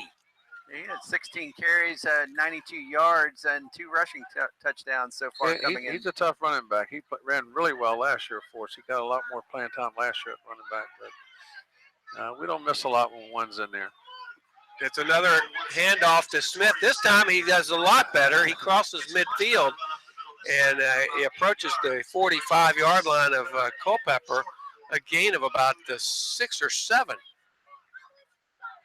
Good blocking by that offensive line of Hopewell. And it's just going to be 3rd and 3 now, as that clock has moved a lot faster here in the second quarter than it did in that first. No incompletion. The clock's on. That's right. 3 receivers for Hopewell to the near side and 2 to the far side. And in motion is Allen. They fake it to him, and Cuffey keeps it. He has the first down run, just tackled shy of the 40 and brought down by number 55, Clint Britton, but not before they move the chains again. So a lot of first downs for Hopewell here in the first half. And Trayvon Allen and Sturdivant still in there as wide receivers to the near side, and Greer and Sean Allen to the far side. Smith remains in there with Cuffey, takes the handoff, and tough running room to the right side as that Culpeper defense there to throttle it after a very short gain. 2nd and 10 for the Blue Devils. Looking at some of the offensive personnel on the right side for Hopewell, you've got Darren Blow, you've got Rael Smith, and also Jeremiah Bowling-Farrar anchoring the right side of that Hopewell line. 2nd down, about 9.5. They fake it to Smith and firing it out to the right flat, and it's incomplete, dropped by Sturdivant. It was in his hands. It was a low throw, but catchable. And the clock stopped, yeah. That was the longest that clock has run. Well, it ran a pretty good while when the Culpeper had it too, because they ran every down. Oh, that's right, yeah. So it's going to be third down, about 9.5 to go. Hopewell has not had to punt here in this first half. And I don't think they will be. They'll probably even run it on fourth. You know, the line of scrimmage, the 42-yard line of Culpeper. And it's going to be a running play to Smith. He's got a head of steam on the left. And he's going to be tackled. He actually falls down, I think, under his own. I think the chalk's a little bit heavier on that line right there. So down to the 35. It's going to fourth down, maybe 2.5 yards to go. And you're right, Dave. With the lead and the ball at about the 35-yard line of Culpeper. And Hopewell, it's 3 receivers right and only 2. Oh, now they're Culpeper's moving a third defensive player that way. Smith to the left of Cuffey in shotgun. It's going to be a quarterback draw. Looking for his hole. Cuffey's got the first down inside the 30, nearing the 27. Hopewell first down. That's a delayed quarterback draw, Coach. I think he's what we call an ISO. He let Notorious lead his way up there like a fullback leading the tailback, up inside. So it was a good call. Got the first down for us. Clock's still running. But now they'll try to hurry up and try to get a score in now. 1:20 to go first half. Back to Smith on the ground. He breaks through. He's got a hole. He streaks for the end shy. Notorious was eyeing that end zone and didn't see that. He's pretty quick, too. Didn't see that Culpeper player chopping at the bit. Down to about the 10-yard line. Well, 9. I think he might, right on the 10. Yeah, first down run for Notorious Smith. Just inside it because there's no down marker for first. It's first and goal. The handoff again to Smith. He finds his way into the end zone. Touchdown, Hopewell. Well, you got a couple of Hopewell players pointing their hands up, but now finally a referee down calls it officially. Yep. I just happen to have my binoculars on it. So, and rightly so for Notorious, since he brought it all the way downfield. So Notorious, 6 carries, 44 yards for. Yeah, he's a pretty good north-south runner. He always goes upfield. And we got Leach again, kicking the extra point. Leland Leach he got some loft on this one. He's got it. Leland Leach connects on his third extra point in 5 attempts, and it's now a 57-8 lead. And we'll be back with more Hopewell football after this.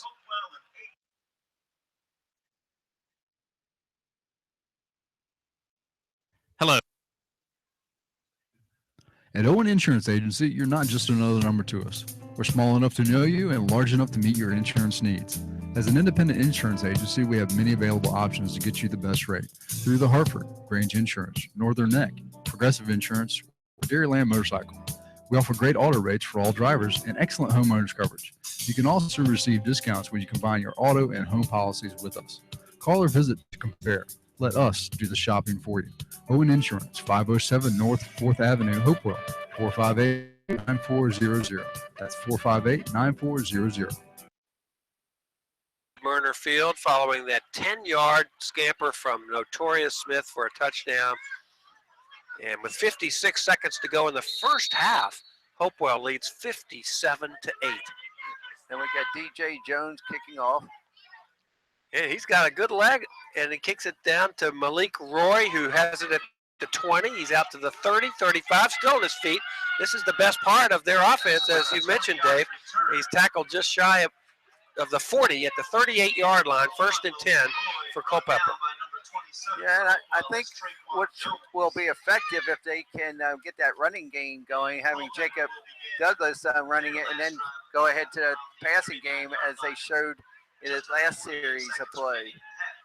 Just remember, after tonight's game, we need to announce the Stroh-Schneider Chevrolet Most Valuable Player Award. So, you guys, but a lot of stars in tonight's game, so it could be hotly contested. Yeah, not a lot of defense, unfortunately. I mean, as far as they've been playing well, but. So here we go with the handoff to Jay. Oh, boy, wrestled back. Wilson gave the handoff to Jacobson. Meeting him was Joseph Hernandez. That was a great defensive play. I mean, he hit a wall when he hit Joseph that time. A loss of a half a yard on the play. And I tell you that Jacob Douglas is a tough runner. He's 5'8". He's listed as 150 pounds. And the way that he made that 2-point conversion, this could be the last play of the first half, as we're down to 13 seconds to go on 2nd and 11.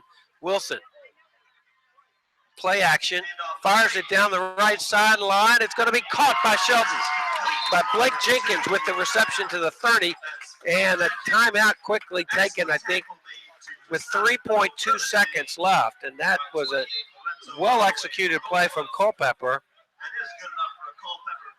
all the way down to the 30-yard line. Good pass from Wilson and a good catch from Jenkins.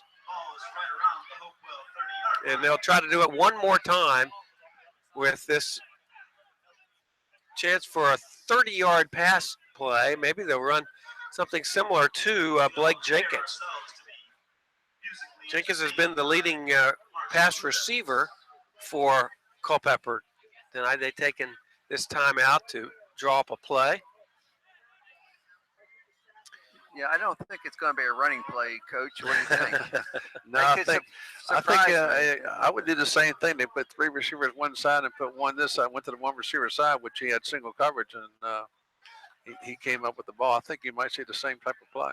Yeah, and yeah, they're going Chris to the wide side and leaving number 2 over here by himself, and that's the one who caught it last week. Yeah, Blake Jenkins is 6 foot, so he was able to go up high. Yeah, we got a young person in there playing defensive back this 28. I'm not sure what his name is. Yeah, 28 is Lorenzo Holloway, a junior. Yeah. And so he'll be lined up against Blake Jenkins. So advantage Culpeper. They're looking in his direction. He fires as far as he can. It's knocked up in the air, and it's going to be intercepted near the 10-yard line. And making the catch is number 19, Tariq Harris. A great interception. It bounced off one, and then, of course, it was great that Tariq Harris was right there to pick up the trash. Well, that's your first half here from Murner Field, and it's an exciting one as Hopewell fans, as they have a 57-8 lead. And we'll be back with more Hopewell football here at halftime after these commercial breaks.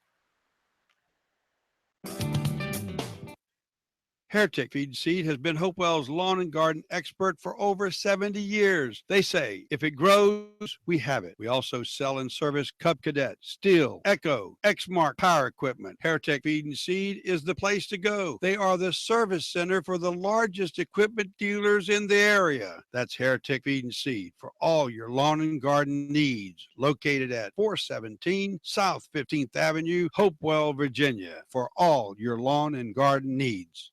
This is Jeff Butler, pastor of Hopewell's Woodlawn Presbyterian Church, and I invite you to come visit us sometime. We're a church that not only worships together each Sunday morning at 11, but on Tuesday nights serve our members and those from the community by bowling together at the 15th Street Bowling Alley from 6:30 to 8:30. The first Saturday of each month, we offer a free breakfast starting at 8:30, and each Sunday, rotating between afternoons and evenings, we offer a youth program for middle schoolers and high schoolers. We also have a preschool for ages 3 and 4. We support missionaries in Haiti and Russia, regularly support the Super Kids ministry throughout the Tri-Cities, and the Big Brother and Big Sisters program here in Hopewell. We think that the most important thing that we can do in our life is to give back to the Lord for how graciously and generously He has loved us in Christ. As we love God with all of ourselves and our neighbor as ourselves, we see lives changing for Christ, youngsters becoming mentored, the community being strengthened, and the Tri-Cities becoming more hopeful, joyful, and peaceful in the midst of the chaos of the world. I invite you to come check us out, Woodlawn Presbyterian Church, 1201 Blackstone Avenue, right here in Hopewell.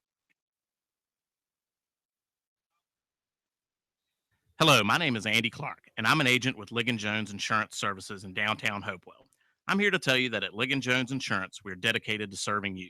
You've heard all the gimmicks and sales pitches from 800 number and online companies, and we can offer all the same options such as accident forgiveness, disappearing deductibles, 24-hour claim service, home and auto discounts, and much, much more. But they can't is local knowledge and experience, a broader selection of companies and coverages, and personal service. When you call, email, or stop by Ligon Jones Insurance, you will speak to Lucky, Sherry, or myself, and you will not have to press 1 for English or wait for the next available representative. We back it up with great customer service. At Ligon Jones Insurance Services, we have over 60 years experience. We all live in the Tri-Cities area, and we support many different local charities. From hot dog carts to hotels, we can cover it all. So if you want better price, coverage, and better service, all from a company that gives to the community, call Ligon Jones Insurance at 458-8522 or go to www.ligonjones.com. Halftime, it's been all Hopewell here. It started on the very first play from scrimmage with Ronnie Walker bursting 62 yards up the middle from the 38-yard line of Hopewell. And the two-point conversion sweeping around left end was also good from Ronnie Walker. And Hopewell led 8-0 and weren't even 13 seconds into the game. And from there, it made it 14-0 following a 3-yard run from Nas Cooper. And it just got worse and worse. They led 24-0 with 7:11 left in the first quarter. They got a safety. They got another touchdown from Walker from 22 yards out with 5:30 left in the first quarter. They led 37-0 still with 2 minutes to go in the first quarter with a 27-yard pass play to Ali Treadway. And at the start of the second quarter, a 51-yard run from Nas Cooper. And eventually, the other key play, a 55-yard pass to Sean Allen. Everybody got into the action. They led 50-0 with 9:35 to go in the second quarter. And now the score 57-8 at halftime as the Hopewell band entertains the crowd here. And so, Dave, I understand you've got some scores. I got scores and stats, Jeff. So let's go ahead and start with the scores. This is mostly a second quarter or halftime scores. Dinwiddie 27, Cortland 0. Goochland leading Washington and Lee 42-0. Bird over top of Verona 35-9. Atlee is in Stonebridge 3 for Atlee, 14 for Stonebridge. Petersburg has a 28-6 over William Monroe. Lee Davis is losing to Freeman 14-0. Deep Run is losing to Highland Springs 45-0. TJ is losing to Brentwood. And a surprising upset right now in the making at halftime is Cosby at 14 and Manchester at 7. As far as for tonight's stats, as you probably shared, touchdowns. Greg Cuffey has 3 passing touchdowns, 2 to Ali Treadway and 1 to Sean Allen. Rushing touchdowns, of course, Notorious Smith got in at the last touchdown, and then 2 for Ronnie Walker, 2 for Nasir Cooper. And of course, Nasir Cooper had that long run. He carried the ball 3 times for 66 yards, but the big story, of course, is Ronnie Walker, 6 carries, 128 yards, has 2 TDs, and 1 called back again. So he is doing well. Greg Cuffey, 3 carries, 32 yards. Hopewell has 17 first downs to 6 of the Blue Devils. Total yards, 59 yards for Culpeper, 449 yards for Hopewell, 178 of those yards passing. As far as on the Culpeper side, Eric Wilson's 4 of 10 with 1 throwing touchdown. Blake Jenkins one carry, 33 yards. Wilson 1 carry, 10 yards. And of course, Jake Douglas has 8 carries for 27 yards. Receiving Roy with 1 reception, 2 for Jenkins, 1 for White. And so overall, struggling is the Culpeper Blue Devils tonight, Jeff. And that is a telling story with 17 first downs to only 6 to the Blue Devils. Yeah, 57-8 here at halftime. And so it's interesting to watch this unfold. And as you mentioned, Coach, one of the things that Coach Irby wants, he doesn't want any of these guys getting injured here in the second half. Teamers out there. Yeah, he probably would start off the third quarter with our starters, but I think you'll quickly start seeing a lot of substituting.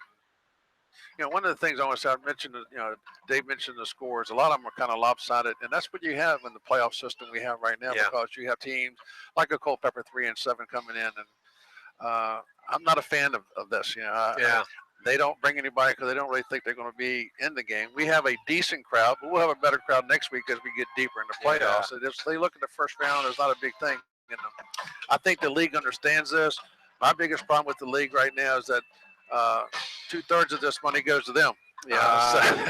So it's a game for them we're playing, and the region gets the other third. I mean, Hopewell didn't get it. The region gets a third of it. It's like So 60. how would this get addressed?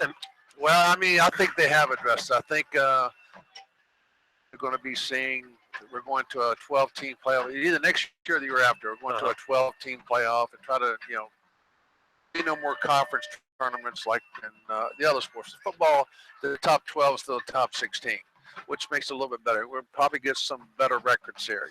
When you got 16 teams in the playoff, and you got a 1-9 Georgia with in our division and a 3-7 team here in Culpeper. And Culpeper is seated below Georgia with, who only won one game. So and that's why you see lopsided, even with the bigger schools. You're seeing lopsided because those schools are coming in with, some of them with 4 wins or 3. And playing teams that they're 10-0, and it's just not. I don't think it's good for high school playoffs. I know you want to put everybody in the playoffs, but it's kind of defeats the purpose. I think it does. And the fans still are not sure what's really going on, but it is what it is right now. We got to play what rules they give us. It's Coach Marshall Parker, long time coach, 29 years in the system of Hopewell football. Long time. Okay. We'll be back with more here at halftime. It's Hopewell 57 and Culpeper 8. Back after these commercial breaks. Don't know where to take them? Cavalli's Leather Shop and Shoe Repair, 3514 Oak Lawn Boulevard in Hopewell, is the place to go. Cavalli's features a complete line of motorcycle apparel, including vests, jackets, chaps, road packets, tool pouches, and gloves. Need a patch sewn on your biker's vest? Cavalli's is the place. They also carry Western boots and hats. That's Cavalli's Shoe Repair and Leather Shop, 3514 Oak Lawn Boulevard in Hopewell. Phone 458-2016. Open 9 to 6 weekdays, 9 to 5 Saturday. For all your real estate needs, buying, selling, or renting, call Ingram & Associates Real Estate at 804-458-9873. This announcement brought to you by Delegate Riley Ingram, representing the 62nd District in Virginia's House of Delegates, consisting of Hopewell, Prince George, Chesterfield, and Henrico County. You may call Delegate Ingram on his direct phone at 804-452-2202. The number again for Ingram Associates, 458-9873. It sure was great watching the U.S. archery team do so well in the Olympics. It sure got me excited for archery season starting October the 1st. Come by Dance's Sporting Goods and check out our huge selection of bows by Matthews and Elite. And any accessories that you might need. Or just bring your bow in and have one of our archery techs tune it up and get you ready for your season. Come on, get you some. Dance's Sporting Goods at South Park Boulevard in Colonial Heights. Like us on Facebook or check us out online at dancesportinggoods.com. Mimi wants you to become aware of Heritage Custom Cabinets located at 23024 Air Park Drive, Petersburg, Virginia. Heritage Custom Cabinets designs and builds the cabinets you desire at a price you can afford. They have a custom selection showroom to explore the way you want your cabinets made. When designing cabinets, Mimi will walk you through every detail, from the colors to the countertops to the perfect stone backsplash. She loves to design and build quality cabinets just for you.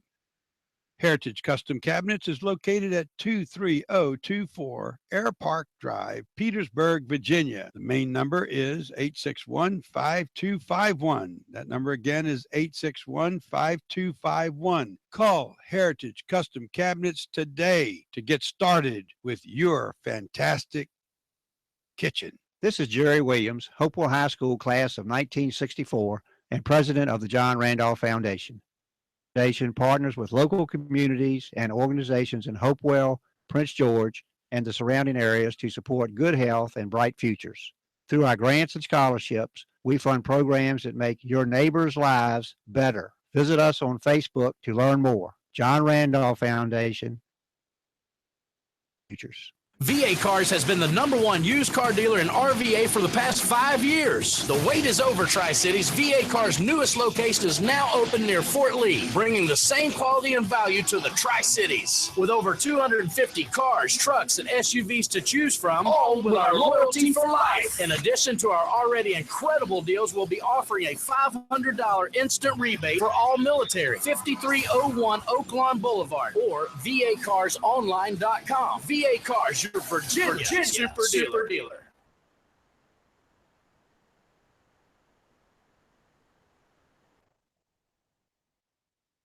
South Park Carpet Flooring Outlet and Chester Floors Superstore has the finest brands of carpet and vinyl flooring available. They offer warehouse prices to the public and have the largest selection of remnants for purchase. Expert installation, normally the next business day for both residential and commercial work. Call or visit South Park Carpet at 860 West Roslyn Road, off I-95 at exit 53 in Colonial Heights, Virginia. Call them at 804-520-2763 or 804-748-4990.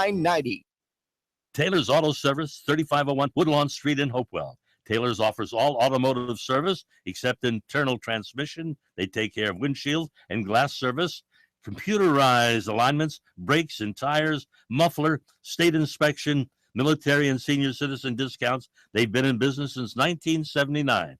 24-hour towing. Call 458-0880. That's Taylor Auto Service, 3501 Woodlawn Street in Hopewell.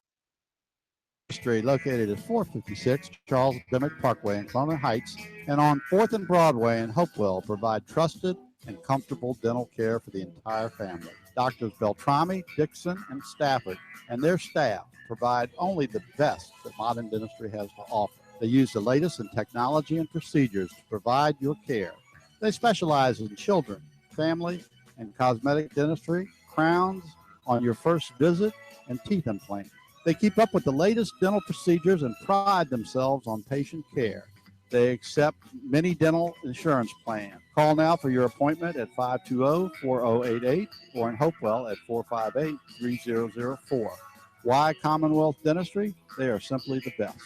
That number again is 520-4088 or in Hopewell at 458-3004. This is Win Hasty. Take it from me. I go there. Caraway Glass Company, 500 West City Point Road in Hopewell. Their phone number is 458-7227. They cover commercial, industrial, auto, residential, shower doors and mirrors, storefronts, and free estimates. Caraway Glass Company is locally owned and a full-service glass shop. Store hours are Monday through Friday from 8 a.m. until 5 p.m. That's Caraway Glass Company in Hopewell. And they say, go, you Hopewell High School Blue Devil. West End Service Center, 110 South 15th Avenue in Hopewell. Call 458-9819, where you get quick service oil change, state inspection, front-end work, 30, 60, 90K maintenance, and radiator work. When your car needs a friend, call West End. Napa Auto Center, owned by David and Lisa Roberts. Shop hours are 7:30 to 5, Monday through Thursday, 7:30 to 4 on Friday. That's West End Service in Hopewell. All right, guys, we're back here at Murner Field, getting ready for the start of the second half, along with Coach Marshall Parker and Dave Gertler. Jeff Butler bringing you all the action of Hopewell football on WHAP AM 1340. We will, after tonight's game, have a chance to award the Stroh-Schneider Chevrolet Most Valuable Player Award. And we also want to give a shout out to Jerry's Burger Spot, 3815 Jefferson Park Road in Prince George, a longtime sponsor of WHAP Radio. And these sponsors are really glad to be a team as good as Hopewell has been in these last 2 years, particularly last year making it to the state semifinals and trying to make a run at least that far this year. Yeah, Coach, who does Hopewell play next if they win tonight? Well, on our side of the bracket, we're seeded number 1. Of course, Culpeper's 8, so we would play the winner of the 4 and 5 game, and I'm not sure who's in the 4 and 5 spot. You know, Okay. Whoever wins that game will be coming here next. Could be Friday, could be Saturday, depends on the other team as far as travel goes. But hopefully, it's a Friday night. because I'm supposed to head out to Notre Dame the next day. So I mean, well, Is that the Virginia Tech Notre Dame thing? Yeah. Uh-huh. Well, it's great to be at Notre Dame or at Tech. At Notre Dame. Notre Dame. So that's a long drive after me and my son, and actually we're going up with Ronnie Walker. They're going to recruit him. They're recruiting him, and we're going up with him, taking him up. Hopefully it's a Friday. If it's a Saturday game, then Ronnie's out of luck. We're out of luck not going. If it's a Saturday game. Oh, it's a great stadium. I've been there, and of course they used to call Touchdown Jesus. Yeah. They used to have where the goalpost, behind the goalpost, there's a wall with a picture of Jesus there, being Notre Dame being a Catholic school. All right, we're ready for the second half kickoff, and DJ Jones approaches the ball and puts his leg into it, and it's all the way down to the 15-yard line, out to the 20, 25, as Malik Roy, and he's had a lot of good workout on kickoff returns because Hopewell has a 57-8 lead here, and that's one of the better parts of the Culpeper execution tonight is their special teams. We have wholesale changes in here already. Yes, they got a whole different defensive front, linebackers. Yeah, we've got a lot of folks to announce here, and some of them aren't in our program book. So we have some guys up from the JV, and we will not be able to give you their names because the numbers aren't in the book. But one guy we do have on their side that's Jacob Douglas, and that's a running play on first down. The handoff from Eric Wilson. They've gone all the way, and no gain on the play. Maybe actually. So if I was Culpeper, I would take advantage of the matchup with Blake Jenkins. Yeah, actually it's Malik going to be Roy, who goes 6 foot. Malik has been a starter for us on the far side there, so he's got number 2 on his side, but number 30 is real new. Running play, and back to the ground they go for Douglas, and Douglas trying to head left. And Cody Hill with the tackle. And that's the younger brother of Cameron Hill. Yeah, he's been injured for the last 3 or 4 games, so glad to see him back. About a 4-yard gain for Douglas. And it's going to be third down and 6 yards to go. A couple of the new Hopewell players, number 30 at the left corner is Jaleel Pope, a freshman. We got trips to our side over here. Yeah, so let's see if Wilson heads in this direction. He's got 3 receivers out here. Flushed out of the pocket. He's hit from behind, and that could be a fumble, or is it going to be an incomplete pass? Let's get that replay going. They don't have it in high school football, but Coach, I questioned that. I thought the defensive player had the arm and knocked it loose, so I don't know. What was that play in the defensive end here? It was 63, I think, so when it got in there. He was in there real quick. Yeah, it's for our listening audience, the clock continues to run the whole time. That's right, the running clock, because it's more than a 35-point lead in the second half. It's 57-8. And so on fourth down, it will be a fake punt. And heading out to the left is Blake Jenkins from the punting spot. He's going to have the first down. And the second, there's your fake punt. Yes, I knew it was coming sometime. I just didn't know when. And that was well done, because they cleared out the left end, and they had that wide open for Blake. Right? I think that's Blake. So the line of scrimmage will be about the 44-yard line of Culpeper. With that first down, they'll still send the trips out to the right. And Wilson from the shotgun with Douglas to his right. The handoff goes to Douglas straight up the middle, and he is met by a brick wall of Hopewell defenders. Charge number 63, Jaden Kelly, a sophomore. Yeah, a lot of young faces out there right now for us. That's good. It sure is. It's good to see this. And Traquan Jones is linebacker on the left side. Now, Navon King is still in there on the. Yeah, he just came in for that play, and actually Notorious went out. And another kid moved back to linebacker, number 20. DeAndre Thomas.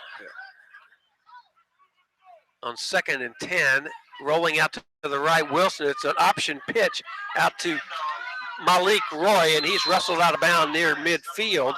And doing the job there is Triquan Jones. A gain of about 4, and it's going to be 3rd and 6. He barely got that off. Navon King was right on top of him when he let it go. They'll spot the ball at about the 49-yard line of Culpeper. And Navon King has 8 sacks, so he was hoping to get another one tonight, but he is a leading defensive player for Hopewell. Here we go on 3rd and 6, back to pass. Wilson flushed out of the pocket to the left, escapes one would-be tackler, fires it on the run. It's a jump ball, and let's see if he comes down with it. I think he got it. Blake Jenkins with a great catch right in the middle of 2 Hopewell defenders.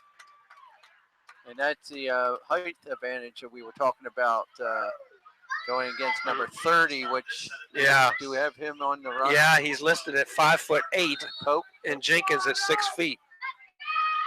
So it's a first down pass down to the 28-yard line of Hopewell.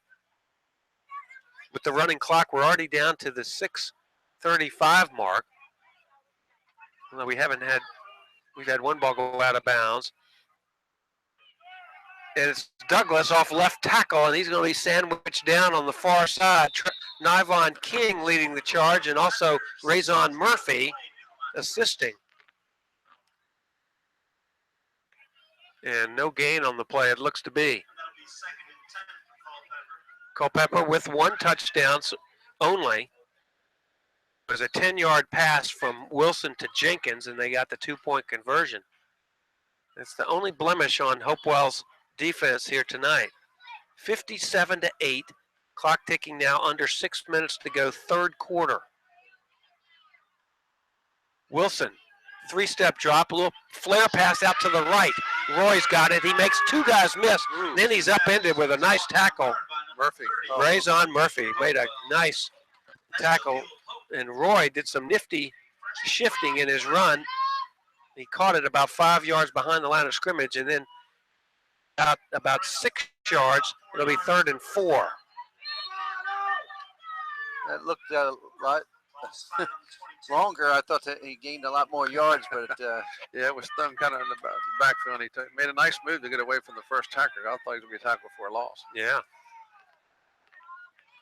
So 3rd and 4 from about the 22-yard line of Hopewell. Wilson looking right, firing towards the end zone, and Jenkins may have made the catch. He did. What a great catch. My goodness, I'd like to have instant replay to look at that one. That was definitely out of bounds. His arms hit the out of bounds first before his feet. He was kind of upended, so I would have called. I couldn't see it. I'm incomplete. blocked off. You blocked off there, but trust me on this one. No, as Culpeper does get 6 more, so it's a little closer score. And another attempt for a 2-point conversion. With the score now 57-14. It's back to Douglas on the ground, and he got the 2-point conversion last time, but fails this time. And so with 2-point conversions no good, it's 57-14, the score remains, and we'll be back with more Hopewell football after this. Stroh Snyder Chevrolet has an extensive inventory of new and used cars, trucks, and SUVs. If you're looking for quality new or used trucks, Stroh Snyder features the rugged Tahoe as well as the popular Silverado 1500. Stroh Snyder offers a fantastic selection of vehicles under $15,000. Stop by Stroh Snyder Chevrolet today, 5200 Oak Lawn Boulevard near Fort Lee. Stroh Snyder has been in business since 1966. Okay, we're back here at Murner Field, and Coach Barker, I wanted to just mention something about a literacy workshop that Hopewell City Schools put on a couple weeks ago, and it was a 3-day workshop with the home leaders, parents coming out, community leaders, and students coming out, school administrators, and they just brainstormed about how to improve literacy in the Hopewell area. I think that's a great thing for our school system to be doing that. We got a fine school system here. Everybody doesn't know that sometimes, but we do have a good school system, and I'm glad to see that positive role models out there for our young people with our administrators and parents there also. Yeah, it was just extremely well done. On the kickoff, it's a little short kick that's fielded on the 35-yard line. Kevin Sturdivant, he's off and finally dragged down from behind. If not, he would have had a lot more yardage. Sturdivant takes it down to about the 46-yard line of Culpeper. Dave, I think if we left Jeff vote, I think he'd vote for Sturdivant. Don't you think? He has had a pretty good game on special teams. And he caught a 27-yard pass in the first quarter.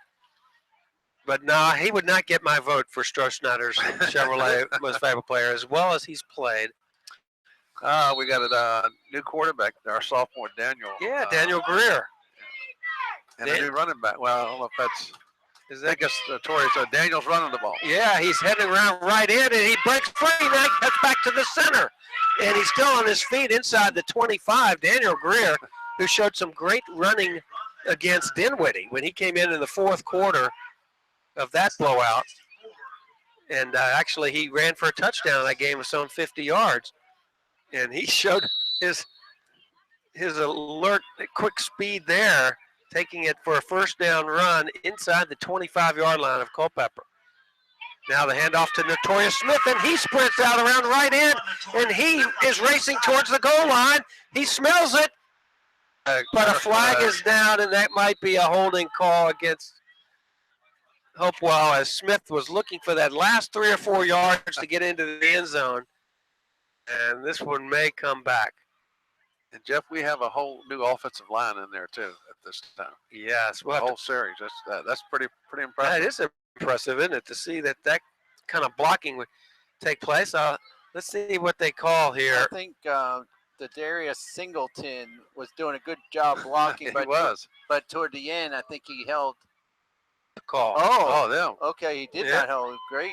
Yeah. So Notorious stopped just shy of the goal line. So it's a penalty about, a half yard? Yeah. Yeah, I would say he got to the 3, and so they moved it maybe to a yard to the. So first and goal to go, and Greer calling out, says low snap, and he's going to have to just fall on it. And that's one of the drawbacks you have to work with, that second team offensive line, and that snap didn't, just rolled back to the quarterback. Did the smart thing, follow it, don't try to make some big play out of it. Right. So they look to the sideline for the play on second and goal, and a couple of yards lost because of that. Smith remains in there at tailback. See the play that came from the sideline here. This time the snap, they've lost control of it. The snap went to Smith, and he fumbled it. They got it. They stopped the clock. Yeah. So that's unfortunate. The snap went to the wrong player unless it was designed to go to Smith. He dropped the ball before he handed it off. It came right out of his hands. Yeah. So the fumble on the play, it's the turnover that keeps Hopewell from breaking 60, at least at this point. It's 57-14 with 3:04 to go third period. And that's too bad for the Hopewell unit that wanted to get a touchdown out of that. Nice little drive they had. It was. To the last 2 snaps. Very good into that last little bit. So now we'll see the second unit defense for Hopewell. Yeah, we got a number 4 safety. I think he's about 6'5" out there, isn't he? Trenton Davis. On first down, straight up the middle goes Douglas.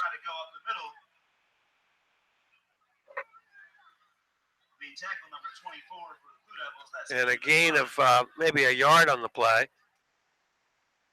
9, and we're in the closing couple of minutes of the third quarter. It's been all Hopewell, and it was 57-8 at the half. And here in the third quarter, they only scoring a touchdown by Culpeper. Hopewell almost scored at that point. And this time the Navon King has him. that could be.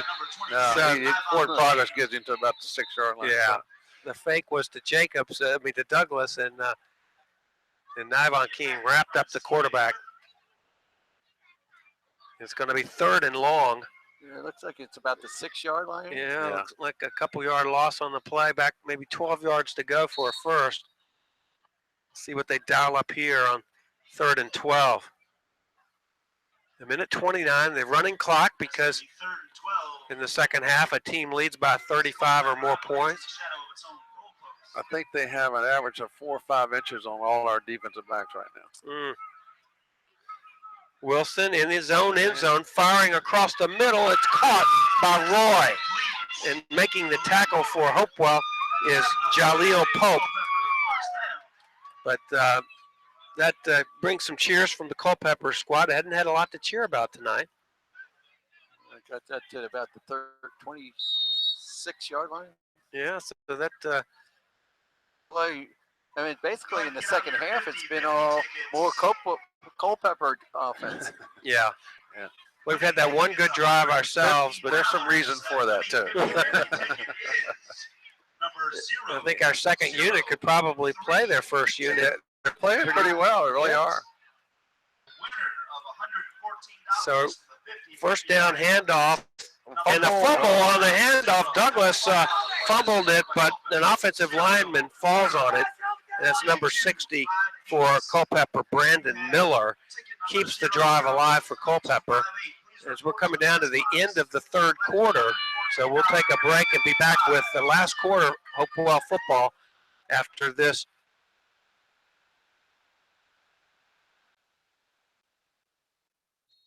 Where do you turn when you need help with hardware? Well, I know where I go, and that's McKay's True Value Hardware in Hopewell. McKay's has the most extensive inventory in the hardware business since 1955. If it's heating, cooling, plumbing, painting, or electrical, McKay's has it at a very competitive price, including difficult to find items such as wood and machine screws, stainless steel nuts and bolts, washers, filters, and hoses. Bob McKay's superior staff have what you want when you need it. McKay's Hardware, 416 South 15th Avenue, 458-3241.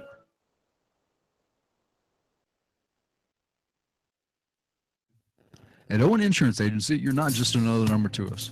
We're small enough to know you and large enough to meet your insurance needs. As an independent insurance agency, we have many available options to get you the best rate through the Hartford, Northern Neck, Progressive Insurance, or Dairyland Motorcycle. We offer great auto rates for all drivers and excellent homeowners coverage. You can also receive discounts when you combine your auto and home policies with us.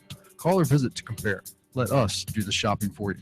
Owen Insurance, 507 North 4th Avenue, Hopewell, 458-9400. Start of the 4th quarter. It's 2nd and 11 for Culpeper, and looking long, Wilson to Roy. He's got the reception near the 40. He's fighting off 3 tackles from Hopewell, and Malik Roy with a well-done reception in the midst of 3 Hopewell defenders, and a good pass from freshman quarterback Wilson. I tell you, Jeff, we got a whole second bunch, and they're JV players out there, but they're around the ball. They're just not as tall as their receivers. That's and they're right. making some great play, but I'm pretty impressed with how we run to the football. I mean, he had a chance to make a big play, and we were right on top of him. So we are running to the football when it's in the air. That's a great point. These guys are not far off from making plays here. They've been pretty stubborn about the run game. They've been stuffing their run game, that young bunch. They have the handoff from Wilson to tailback Carlos Hercules, and doesn't get much as they've got a half a yard on the play. Just at the start of the 4th quarter here, it's 57-14 Hopewell. And Hopewell will advance to a 2nd round game right back here at Murner Field next Friday night at 7 o'clock. We'll be on the air at 6:30. Wilson calling out signals, play action, firing it out to the right flat, complete to Roy. Roy is going to be run out of bounds, but not before he may have another first down for Culpeper on the far side of the field. And with the running clock, we're now down to the 10 mark. About the 25-yard line there. So as Coach Parker has mentioned, the second unit is in for both teams. I mean, for both sides of the ball for Hopewell, and they're playing this Culpeper squad pretty even. Although No, I think there's a tad advantage to Culpeper. Jacobs, the ball carrier, straight up the middle. They haven't been able to run that well against them. Yeah, that young bunch has been, I think, doing a great job of stopping the run. Like I say, we're just a little bit undersized with their receivers with our JV secondary out there. But I tell you, they're around the ball. I'm impressed with them running to the football. No gain on that play from Jacobs. It's going to be 2nd and 10. Yeah, their advantage right now is their passing game, which is what I would be concentrating on. I think you'll see it right here. They got Malik Roy in the far end. You watch him. 2nd and 10. Play action. They're looking in that direction for Roy. They've got the pass receiving. He spins away. 3 defenders finally get Roy down. And the clock will keep running because of the running clock rule, even though he was wrestled out of bounds. It's another first down. Around the 11-yard line, looks like. Maybe 12. It's about right. About at the 11. Ball's around the 12-yard line. And so Hopewell defense trying to dig in here to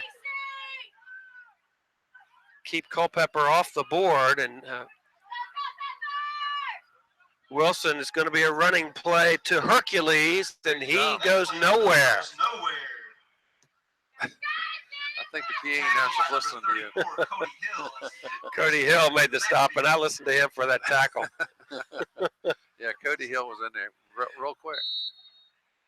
So it's going to. Looks like, what, about 8.5-yard line? Yep.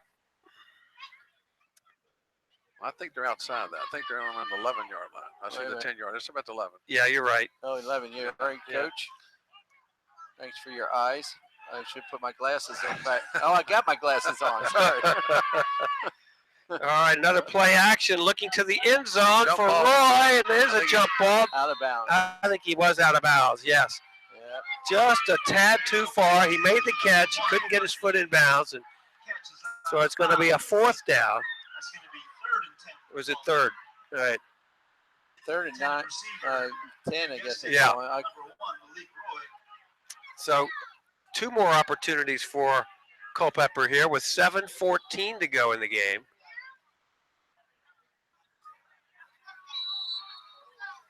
And coming from the sideline, quarterback Eric Wilson, 6'2", 170-pound freshman. You know what I haven't seen, Coach, is using him as a running, for running. Yeah. If they could get him running, they may be dangerous. Here we go on 3rd down from about 11 yards out. Wilson firing across the middle. Incomplete. Goes for number 1, Malik Roy almost made the catch and did. It was a good defense on the play. Someone in that secondary made a good defensive play on Roy. Alan Brown. So it's going to be 4th down. So many new faces, Jeff, you can't keep up with It is hard.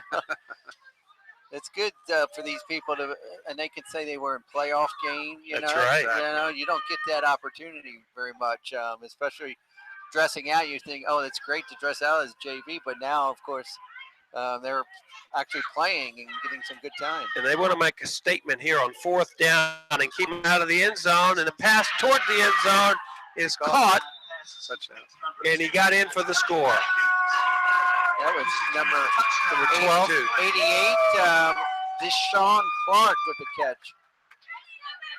So on 4th down, Culpeper delivers, and the touchdown pass from Wilson is good from about 11 or 12 yards out and makes the score 57-20.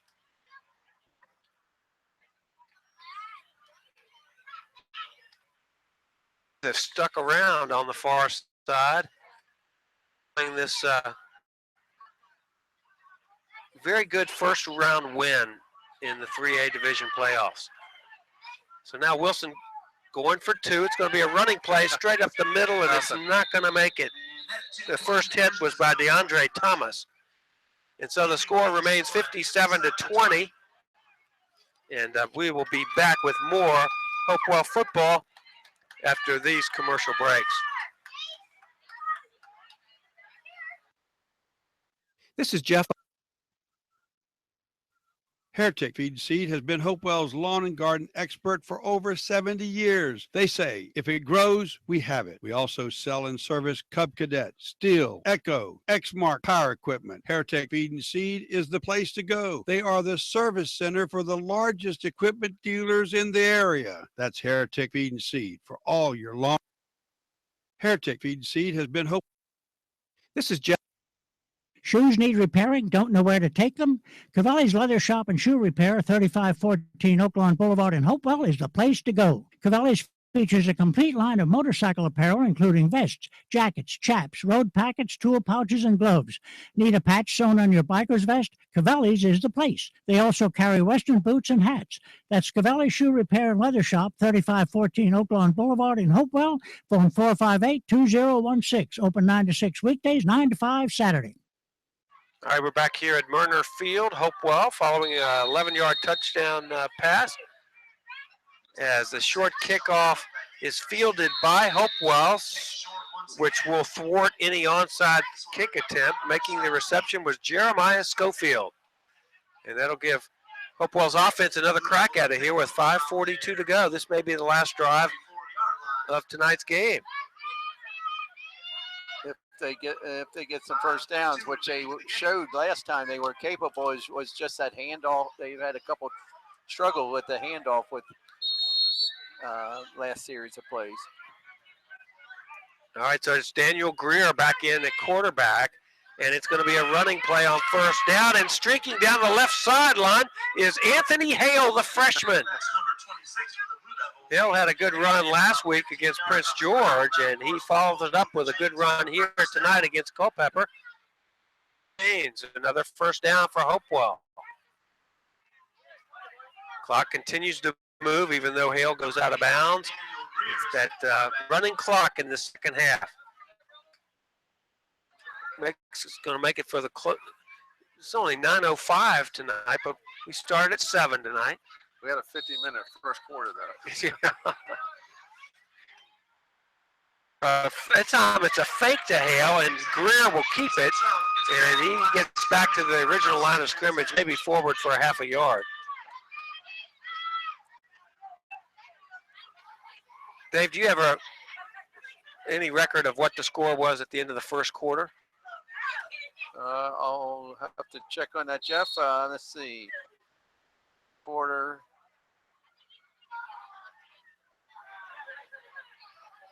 Scoring plays. Well, we'll get back to that on 2nd and 9.5. Greer on a keeper around left end. He's got a first down run. A shifty runner is Daniel Greer. 5'10" sophomore. And another first down for Hopewell. It was 37-0. The end of the first quarter. Goodness. They've only scored 20 points since. Well, they are up. Well, we've seen 63 points against us after 3. So let's see, a bad snap, but picking it up, Hopewell running back Hale, and he made something out of nothing there. 3 or 4 yards. Yeah. Clock ticking now, under 3.5 minutes to go, as Hopewell has moved it down to the 30-yard line of Culpeper.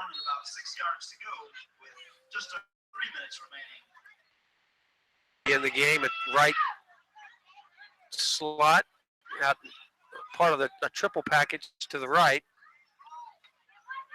He's there along with Traquan Jones. Out to Murphy in the right flat. He's getting the head of steam together. He has another first down to the 20. And made a couple guys miss. That's a quiet player for tonight. We haven't Called his name much. called him very much. I was impressed how quick Daniel got the ball out there to him. That was, put it right there real quick. I just figured out maybe tonight is for you all to name the most valuable player award from Stroh-Snyder Chevrolet. I got to pass it off to Coach. Hale again, and he has a head of steam down to the 15 and goes further than that, maybe down to the 13. As the clock ticks down to the 2:17 mark, Hopewell would like to crack that 60 mark. I see that we have a trailer in the game. He hadn't been all good. year. 77 doing it left guard. Oh, that's good to see. Cody Traylor went out in the preseason up in Richmond and has missed the entire season, a senior, and he's in there at left tackle.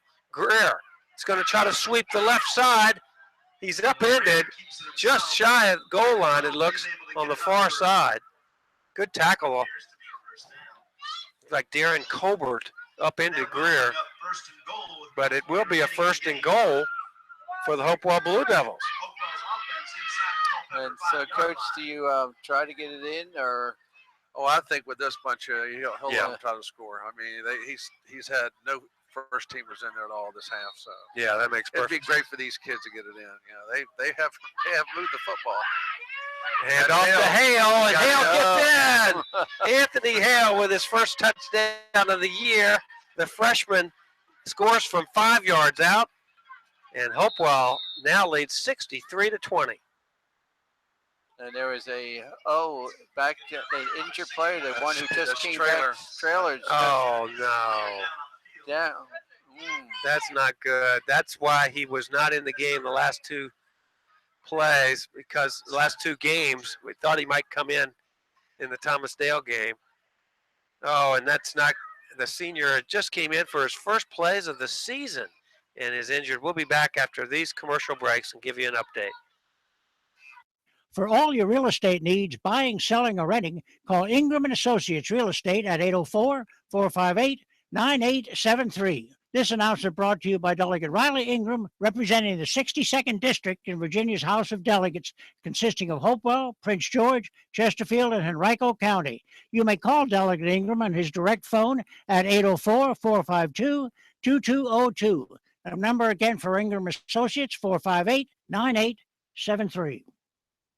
It sure was great watching the U.S. archery team do so well in the Olympics. It sure got me excited for archery season starting October the 1st. Come by Dance and Sporting Goods and check out our huge selection of bows by Matthews and Elite. And any accessories that you might need. Or just bring your bow in and have one of our archery techs tune it up and get you ready for your season. Come on, get you some. Dance and Sporting Goods at South Park Boulevard in Colonial Heights. Like us on Facebook or check us out online at danceandsportinggoods.com.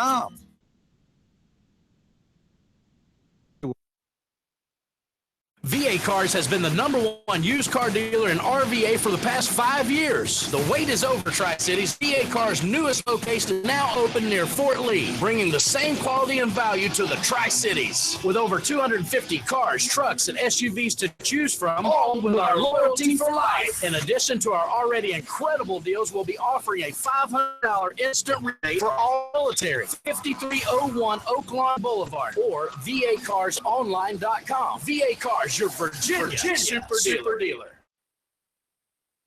Off Cody Traylor, and that's not good news. He's not able to put any pressure on his feet. And does it look like we're setting up for?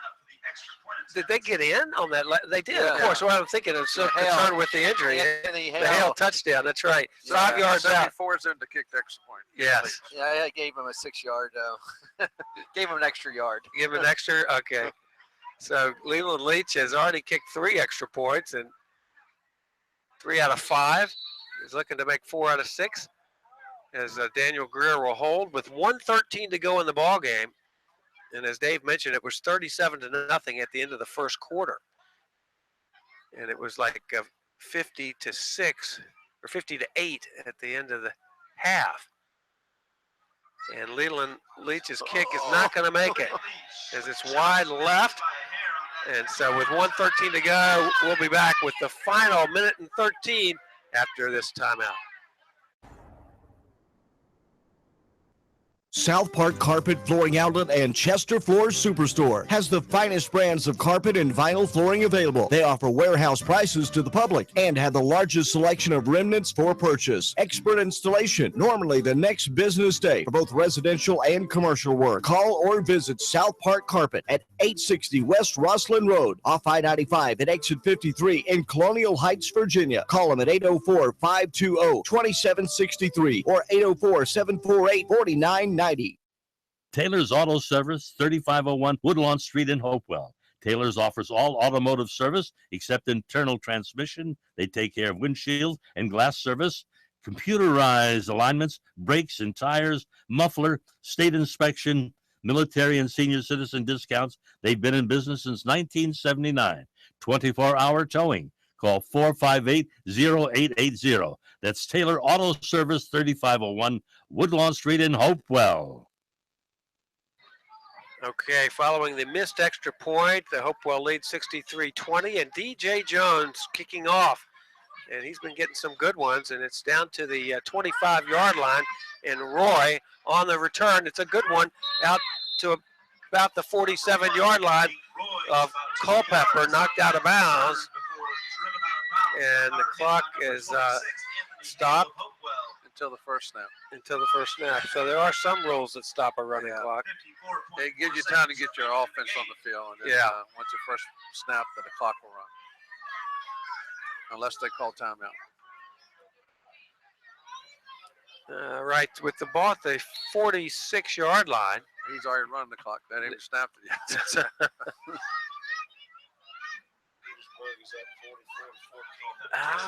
Okay. Over Monroe, okay. Handoff on first down to number 30, Delian Paul, and it's a gain of about 5 or 6 yards on the play. It looks like up to 8-yard gain on the play. 2nd and 2 down to the 45-yard line. Like Petersburg had a 44-14 lead over Monroe. You say that score, and I look at our score and their score, Petersburg. Playing in a pretty competitive and bigger district. Yeah, means a lot. Right. So Jacobs, the ball carrier, runs for a first down, and so Petersburg has now made it 51-14 over Monroe, and they're playing another 3-7 squad. Plus Petersburg is 3-7. Right, but I think playing in the district we play in, you got to play all the 5s and the 1-6. It's a pretty competitive district, so I think a 3-7 team in our area particularly has a better chance. Because we play some pretty tough competition all year. Yeah. The game over, Jeff. Yeah. And so the final score, 63-20 in favor of the Hopewell Blue Devils. And we'll be back to announce our Stroh-Schneider Chevrolet Most Valuable Player and give you some final statistics after these commercial breaks. Caraway Glass Company, 500 West City Point Road in Hopewell. Their phone number is 458-7227. They cover commercial, industrial, auto, residential, shower doors and mirrors, storefronts, and free estimates. Caraway Glass Company is locally owned and a full-service glass shop. Store hours are Monday through Friday from 8 a.m. until 5 p.m. That's Caraway Glass Company in Hopewell. And they say, go, you Hopewell High School Blue Devil. West End Service Center, 110 South 15th Avenue in Hopewell. Call 458-9819, where you get quick service oil change, state inspection, front end work, 30, 60, 90K maintenance, and radiator work. When your car needs a friend, call West End. Napa Auto Center, owned by David and Lisa Roberts. Shop hours are 7:30 to 5, Monday through Thursday, 7:30 to 4 on Friday. That's West End Service in Hopewell. We play physical. You're listening to Hopewell High School. Stroh-Schneider Chevrolet has an extensive inventory of new and used cars, trucks, and SUVs. If you're looking for quality new or used trucks, Stroh-Schneider features the rugged Tahoe as well as the popular Silverado 1500. Stroh-Schneider offers a fantastic selection of vehicles under $15,000. Stop by Stroh-Schneider Chevrolet today, 5200 Oaklawn Boulevard near Fort Lee. Stroh-Schneider has been in business since 1966. Stroh-Schneider Chevrolet, it's about that time of our broadcast to present the Stroh-Schneider Chevrolet Most Valuable Player Award, and that may be the most difficult decision in tonight's game because from the football perspective, Hopewell had no trouble taking care of Culpeper. But guys, have you had to have much discussion amongst yourselves for your selection? Well, I'm going to leave it to Coach Parker. He's got an excellent mind and a good coach. So I'm going to give you two reasons for what I'm going to say. All right. All right. The first reason, I'm going with the offensive line, and I'm going to tell you why. Because we had over 500 yards of offense, I'm pretty sure. And the second reason, when Cody Traylor went down, all those best buddies to him were out there to make sure he was okay. Wow. So my vote is for the offensive line because they did. We wouldn't have anything at all if they hadn't done the job they did. I like that. I like your thinking on that. And you're right, Coach. It's 548 yards total, 360 on the ground, and the rest in the air. And I mean, I'm talking about all of it. The JV line did a great job too when they came in. So, but I was impressed when he went down. I looked out there and it was all his buddies. Linemen are a tight-knit bunch, and they stand up for each other, and they were there. They're the ones carrying him off. They were the first ones to greet him when he got even close to the sideline. Wow. So I think that's a good perspective and a good eye there, Coach. And, of course, for rushing, you're talking about the line opening up. For Ronnie Walker, he only had 6 touches. Is that right? And 128 yards and 2 touchdowns. And so could you imagine if he played in the second half, Coach? And I was going back to that Notre Dame game, Coach. I know you need someone carrying the bags. So is there an extra ticket for me for that Notre Believe Dame? me, that's how I'm getting to the football game because of Ronnie Walker. My son said, I had to say, look, Dad, you want to go with it? I said, I'd love to go to Notre Dame football game. Well, Jeff, the Blue Devils of Culpeper did manage to get 15 first downs to 25 of Hopewell. Total yards, of course. They did manage to get 240 total yards, 135 in the air. Malik was Roy. It was Chief, 8 receptions, 99 yards. Blake Jenkins, 4 receptions, 57 yards. Eric Wilson was 14 of 24, 3 passing touchdowns. And most of those were in the second half. As far as Hopewell, Greg Cuffey was 7 of 15. Daniel Greer 1 of 1. And then rushing, we had over 7 people with Notorious Smith, and he had a touchdown. Greg Cuffey had some yardage, no touchdown. Ronnie Walker, we mentioned earlier. Nasir Cooper, 3 carries for 66 yards, 2 touchdowns. Daniel Greer touched the ball 5 times, 36 yards. And Anthony Hale, who came on, not only got 3 carries of 34 yards, but he also got himself a touchdown. That's great. It's good to see these guys getting some action and experience. It just bodes well for next season. And also just you never know when they need to be inserted at different times. You see injuries sneak up on you at the worst possible times. And so Coach Irby got to be happy with all the experience he saw in the second unit here tonight. 37-0 at the end of one quarter, and we knew it was over at that point. And 57-8 at halftime. Okay. So, I mean, basically, I think Hopewell kind of string and third string, and they could have over 100 points actually if they kept that first string in. But of course, as you mentioned, Coach Parker, they don't do that, and they. I think that's very classy on Coach Irby and our coaching staff. The game was in hand. Let's let other kids play, and you don't try to rub it in somebody's face. And I thought our coaching staff, let everybody else play the second half. We had maybe 1 or 2 kids that were out there, and Nivon King was out there for a little while, but he was the only defensive starter out there. And offense, Notorious started as a running back, but he hadn't run the ball that much this year. And he got that 1 series down there, and then Hale came in, and the whole JV offensive line was up front doing a great job. I was impressed. I think my hats off to the Ricky Irby and his staff for doing that. Yeah. We're going to need to stick around a little bit longer in this post game. Coach, feel free if you have to take off. If I understand, but we're going to stick around and talk more about tonight's ball game and let some of our sponsors identify themselves. And so we'll be back with more of our post game after this commercial break. Hello, my name is. Where do you turn when you need help with hardware? Well, I know where I go, and that's McKay's True Value Hardware in Hopewell. McKay's has the most extensive inventory in the hardware business since 1955. If it's heating, cooling, plumbing, painting, or electrical, McKay's has it at a very competitive price, including difficult-to-find items such as wood and machine screws, stainless steel nuts and bolts, washers, filters, and hoses. Bob McKay's superior knowledge and helpful staff have what you want when you need it the most.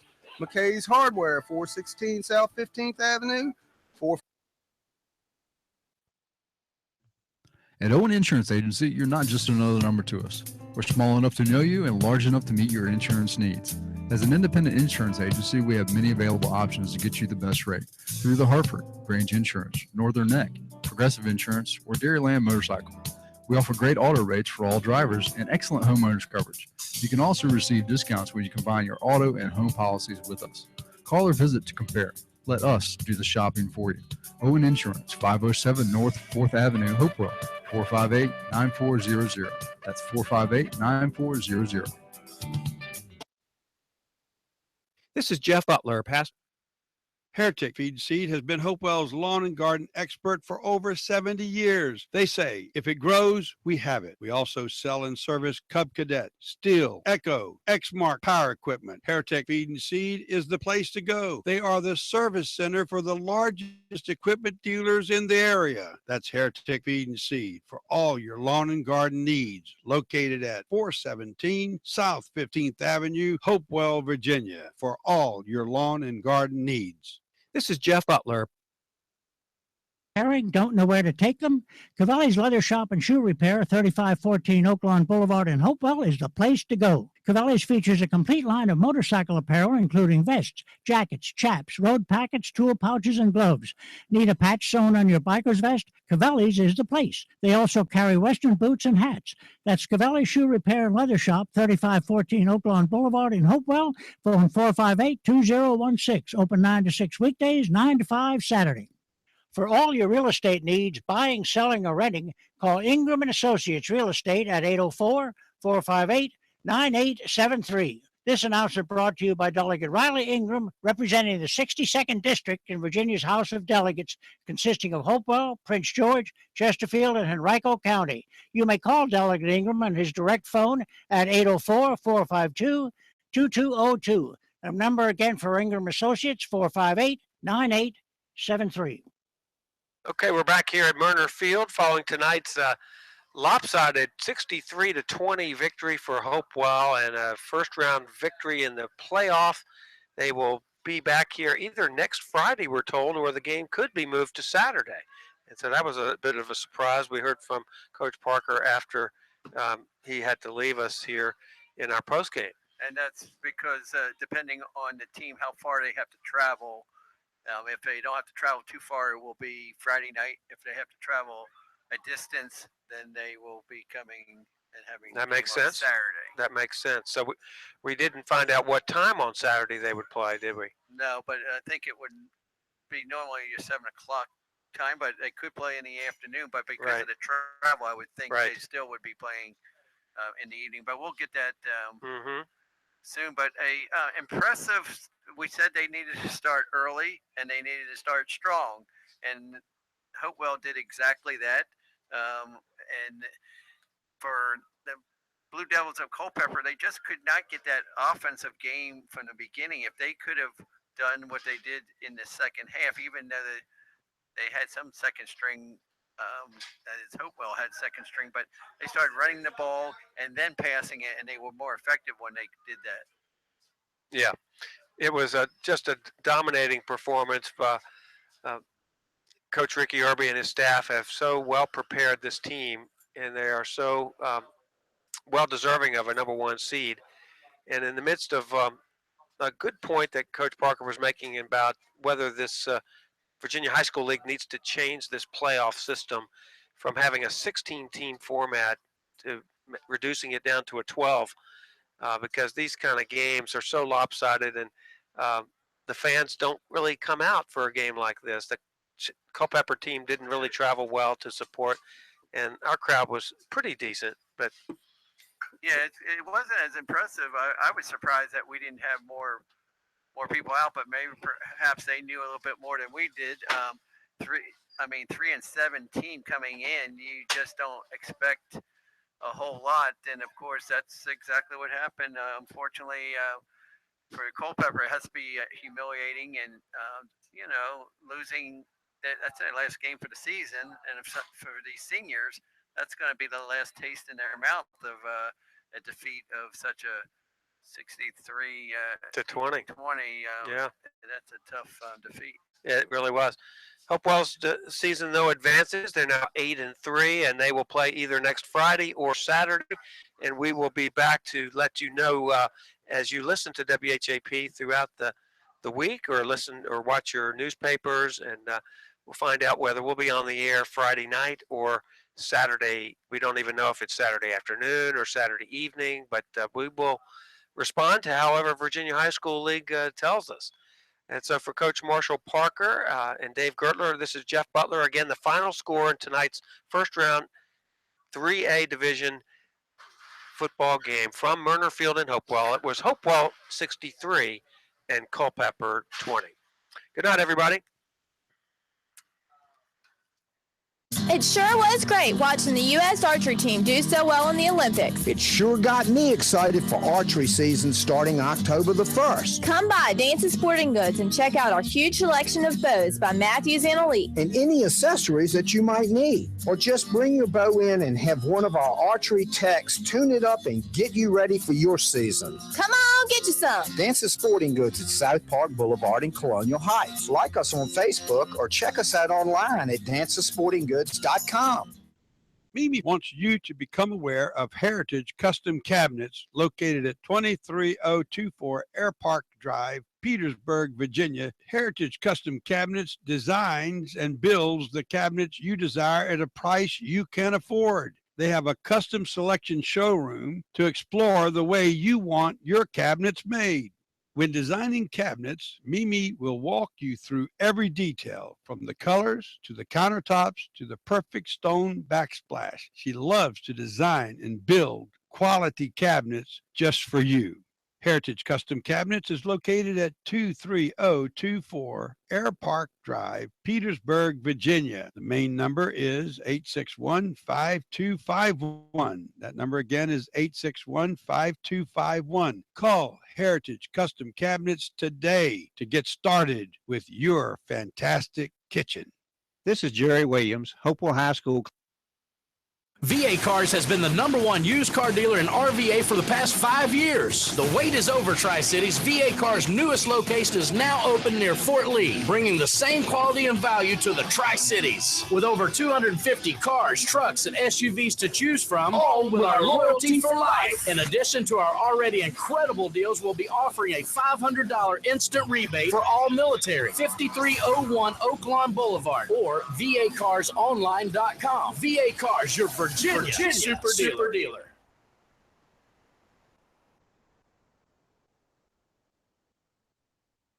South Park Carpet Flooring Outlet and Chester Floors Superstore has the finest brands of carpet and vinyl flooring available. They offer warehouse prices to the public and have the largest selection of remnants for purchase. Expert installation, normally the next business day for both residential and commercial work.